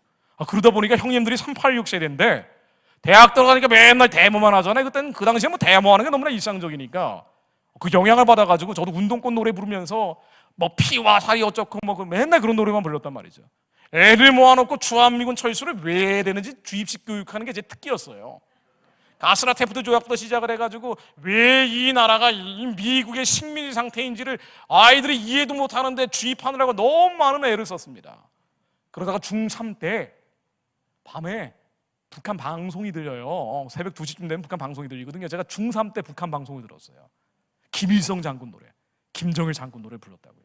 제가 청일화 뭐 이런 노래. 저희 철천지 원수라고 생각을 했어요. 그러니까 사회주의 공산주의가 이상향인데 이 사회주의 공산주의 이상향이 되지 않는 이유는 미국 때문이다. 그러니까 미국 놈들을 몰아내기 전에는 무릉도원이 올 수 없다고 믿었던 거예요. 한창 교회 안 나갈 때, 중학교 때부터 교회를 안 나갔거든요. 그 정서 너무나 잘합니다. 제가 대학교 올라가니까 제가 같은 그 전라도 출신 제 친구들은 뭐 MT 갔다 오면은요 묵념을 해요. 갑자기 야, 너 무슨 왜 갑자기 묵념하냐? 뭐 위수김동 친득김동 했대. 위대한 수령 김일성 동지 만세, 친애하는 지도자 김정일 비서 만세. 저희 시대 다 그랬어요. 제일 심했던 게 좀 부끄러운 얘기입니다만 서울대 연대 고대 다닌다는 애들, 엘리트 의식을 가지고 있다는 한국의 집단 지성이 사실은 그 당시에 사회주의 공산주의에서 주체주의로 확 넘어갔단 말이에요. 이게 이른바 주사파들이에요. 이 주사파 사상에 세례를 받은 이들이 나중에 저는 사법시험 준비를 하루도 한 적이 없지만 꼭 사법시험이 되더라고요. 혁명 정신을 가지고 하니까 돼요. 이 양반들이 나중에 판사, 검사, 변호사 돼가지고 이상한 법조 판례 같은 걸 끌어낸단 말이에요. 우리 세대가 그랬어요. 하나님의 마음속에 뚜기꺼리하고, 그리고 안타깝게도 우리의 부모님 세대들이 너무 열심히 일을 하셔가지고 하나님의 기이한 사적을 자손 대대에게 가르치지 않은 거예요. 이 부흥과 기적이 하나님이 행하셨다는 걸 잊어버린 거예요. 그렇게 인간이 했는데 그 인간이 한 놀라운 성취를 전두환이라고 불리는 한국의 보수 우파적 흐름들이 끊어버린다고 생각을 하니까 저항감이 생긴 거예요. 그리고 실제로 한꺼풀만 벗겨보면 이것은 영적인 사건입니다. 하나님이 이 민족 역사에서 행하신 기이한 사적들을 기억하지 않으려고 하는 거예요. 하나님의 대적하에 높아진 견고한진들이 무엇인지 알지 못하는 거예요. 그러나 대한민국은 하나님께서 남아있는 자들을 통해서 기름 부으셔서 지혜와 계시의 손으로 충만케 하시고 이들에게 하나님 나라를 회복시켜 주시면 반드시 복음 들고 땅 끝까지 전달하겠습니다. 하나님 제자가 되겠습니다. 그 고백을 한 자들을 통해서 나라를 세우셨고 그들이 해방 이후 한국의 기독교적인 흐름을 이끌면서 어려울 때만 되면 광장에 몰려 나온 거예요. 하나님께 우승한 겁니다. 우리가 이 땅의 지상의 사회주의 공산주의 혁명을 할 때가 아니라 이수혁명을 해야 될 때입니다. 왜냐하면 평양 대부운동, 원산 대부운동의 핵심이 하나님 앞에 죄성을 자백하는 거예요. 아니 저 이승만, 박정희, 전두환 이런 사람들 그거 중요한 거 아닙니다. 우리의 죄가 하나님 앞에 얼마나 허물지고 아롱진 것인지 자백하는 것이 중요합니다. 우리가 하나님 앞에 일수혁명하면 하나님께서 개입하십니다. 나라가 잘못되는 것도 사실은요 뭐 김정은 탓, 문재인 탓, 누구 탓 이거 이전에 우리 안에 죄가 문제예요. 하나님 우리의 죄를 깨뜨려 주십시오. 한국의 교회가 1950년대, 60년대, 70년대까지만 하더라도 문제만 있으면 광장에 몰려 나왔어요. 1950년 6.25 사변 중에도 부산에서 초량교회에서 한국 목사님들이 모여서 하나님 이 나라 민족을 지켜 주십시오. 내 죄입니다. 내가 성도들이 버렸고 신자 참배했고 하나님 내 안에 탐욕과 정욕이 여전히 많이 있습니다. 하나님 우리의 죄를 용서해 주십시오. 초량교회 기도회를 일주일 하고 나서 그분들도 몰랐는데 그 일주일 철야 기도가 끝나고 나서 바로 다음날 무려 5,000분의 1의 확률로 인천 상륙작전이 기적적으로 성공한 거예요. 이 나라는 기적을 통해서 만들어지고 기적을 통해서 유지된 나라입니다. 한국 교회가 하나님 앞에 회개하고 자복하고 통회하고 누가 누구를 비판하고 비난하고 추정하는 게 아니라 그 잣대를 가지고 내 안에 죄를 들여다보면서 회개하면서 새겨진 나라예요. 그래서 광장에 몰려나와서 1953년에 광장 기도회, 전쟁 직후의 영락교회 목회자 기도회, 얼마나 많은 대형 부흥회가 많았어요. 제가 어릴 때 기억나는 거는 이 전봇대에 붙여져 있던 부흥회 포스터. 우리가 갈 곳이라고는 부흥회밖에 없었어요. 마블 영화 보러 갈 시간이 없었습니다. 우리는 무조건 부흥회. 모였다 하면 부흥해. 그냥 부흥해. 심심해도 부흥해. 그냥 부흥해. 1956년 부흥회 익스플로 집회입니다. 1974년도에 익스플로 집회 때 무려 600만 명 넘는 사람이 왔다는 거 아니에요? 연인원 658만 명이 왔고 하루에 최대 158만 명이 왔대요. 여기에 대해서 이러쿵저러쿵 말도 지금 많은데요.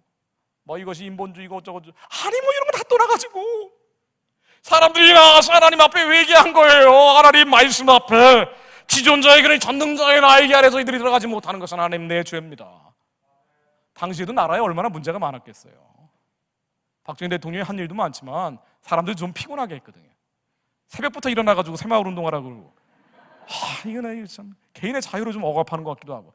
그런데 이 모든 문제를 떠나서 하나님 앞에 주님 나의 죄를 용서해 주시고 내가 살아나면, 내 영이 살아나면 하나님 내 자녀들이 살아날 걸 믿습니다.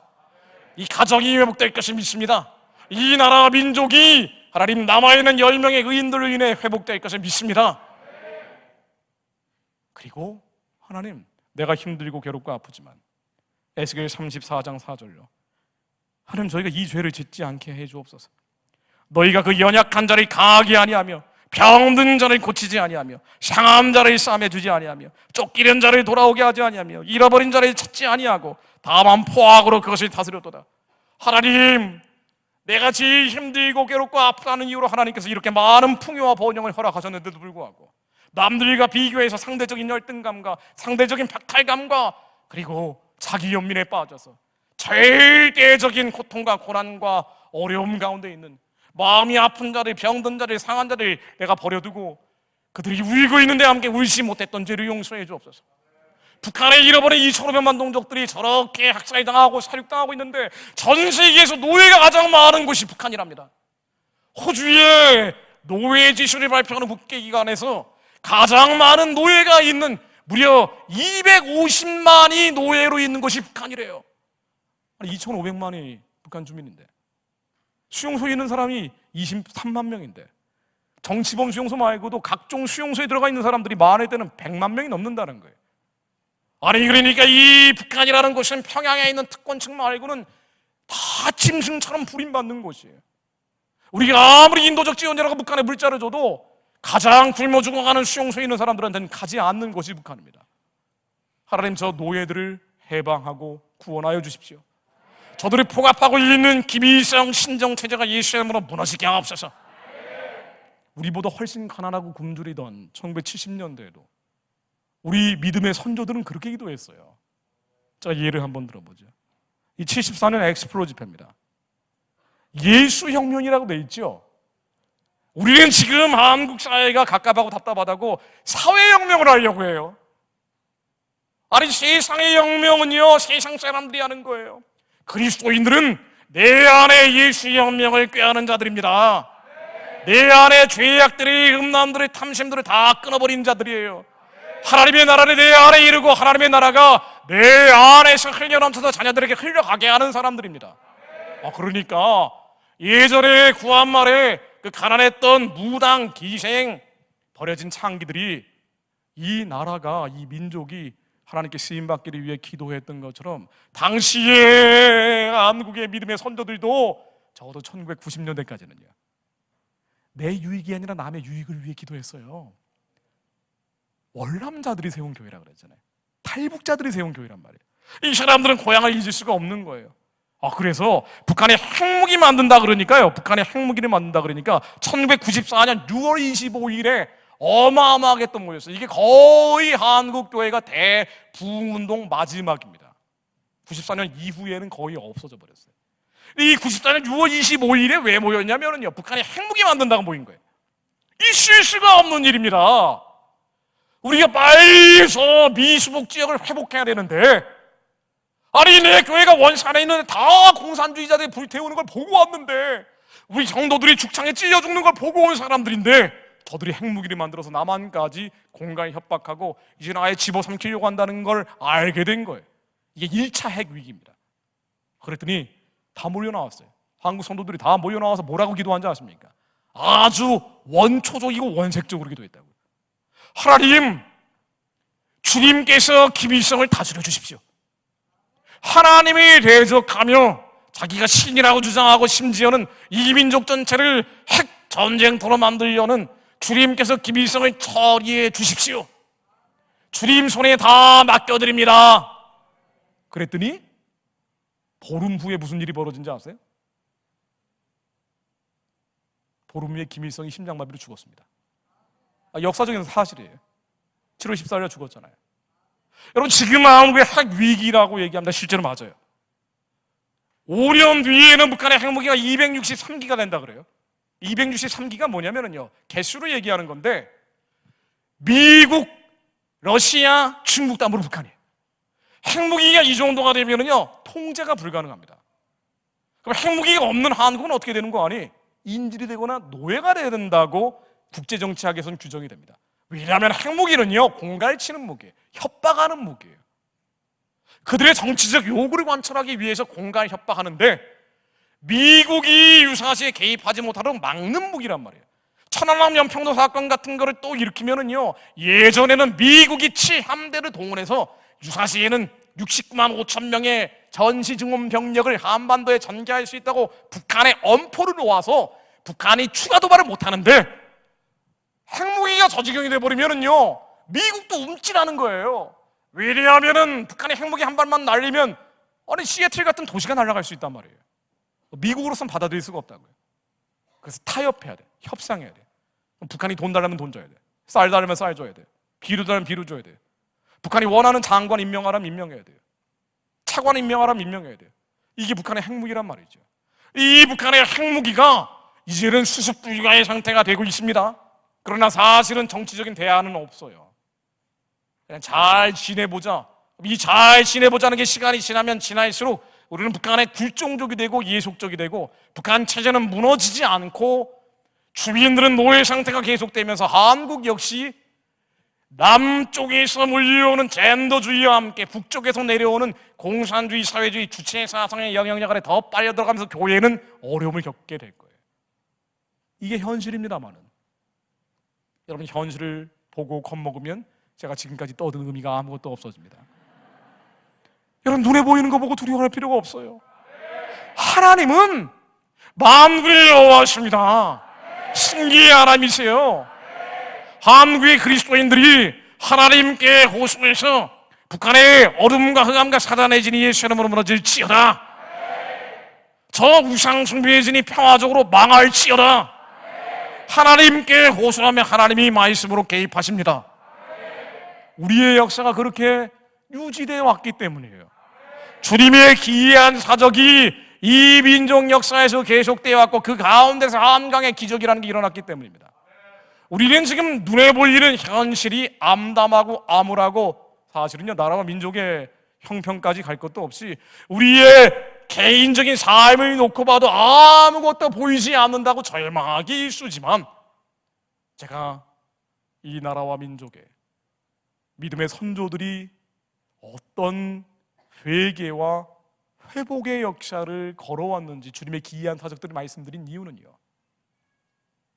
하나님의 완전하신 말씀 앞에 자복하고 통회하는 자들, 죄를 깨닫고 우리 안에 죄와 피에 이어 싸워 이긴 자들, 그래서 하나님의 나라가 성령 안에 의와 평강과 희락의 나라를 누리는 자들, 그래서 평화로워져서 우리의 상황이 어떻든 환경이 어떻든 둘러싸고 있는 사람들이 1000만 명이든 아니면 10,000,000 명이든 상관없이 예수 안에서 기뻐하며 나의 유익이 아니라 하나님의 선하고 기쁘고 온전하신 뜻을 위해 부르짖는 자들이 일어나면, 그 의인들이 일어나 기도하면 하나님이 뒤집으십니다.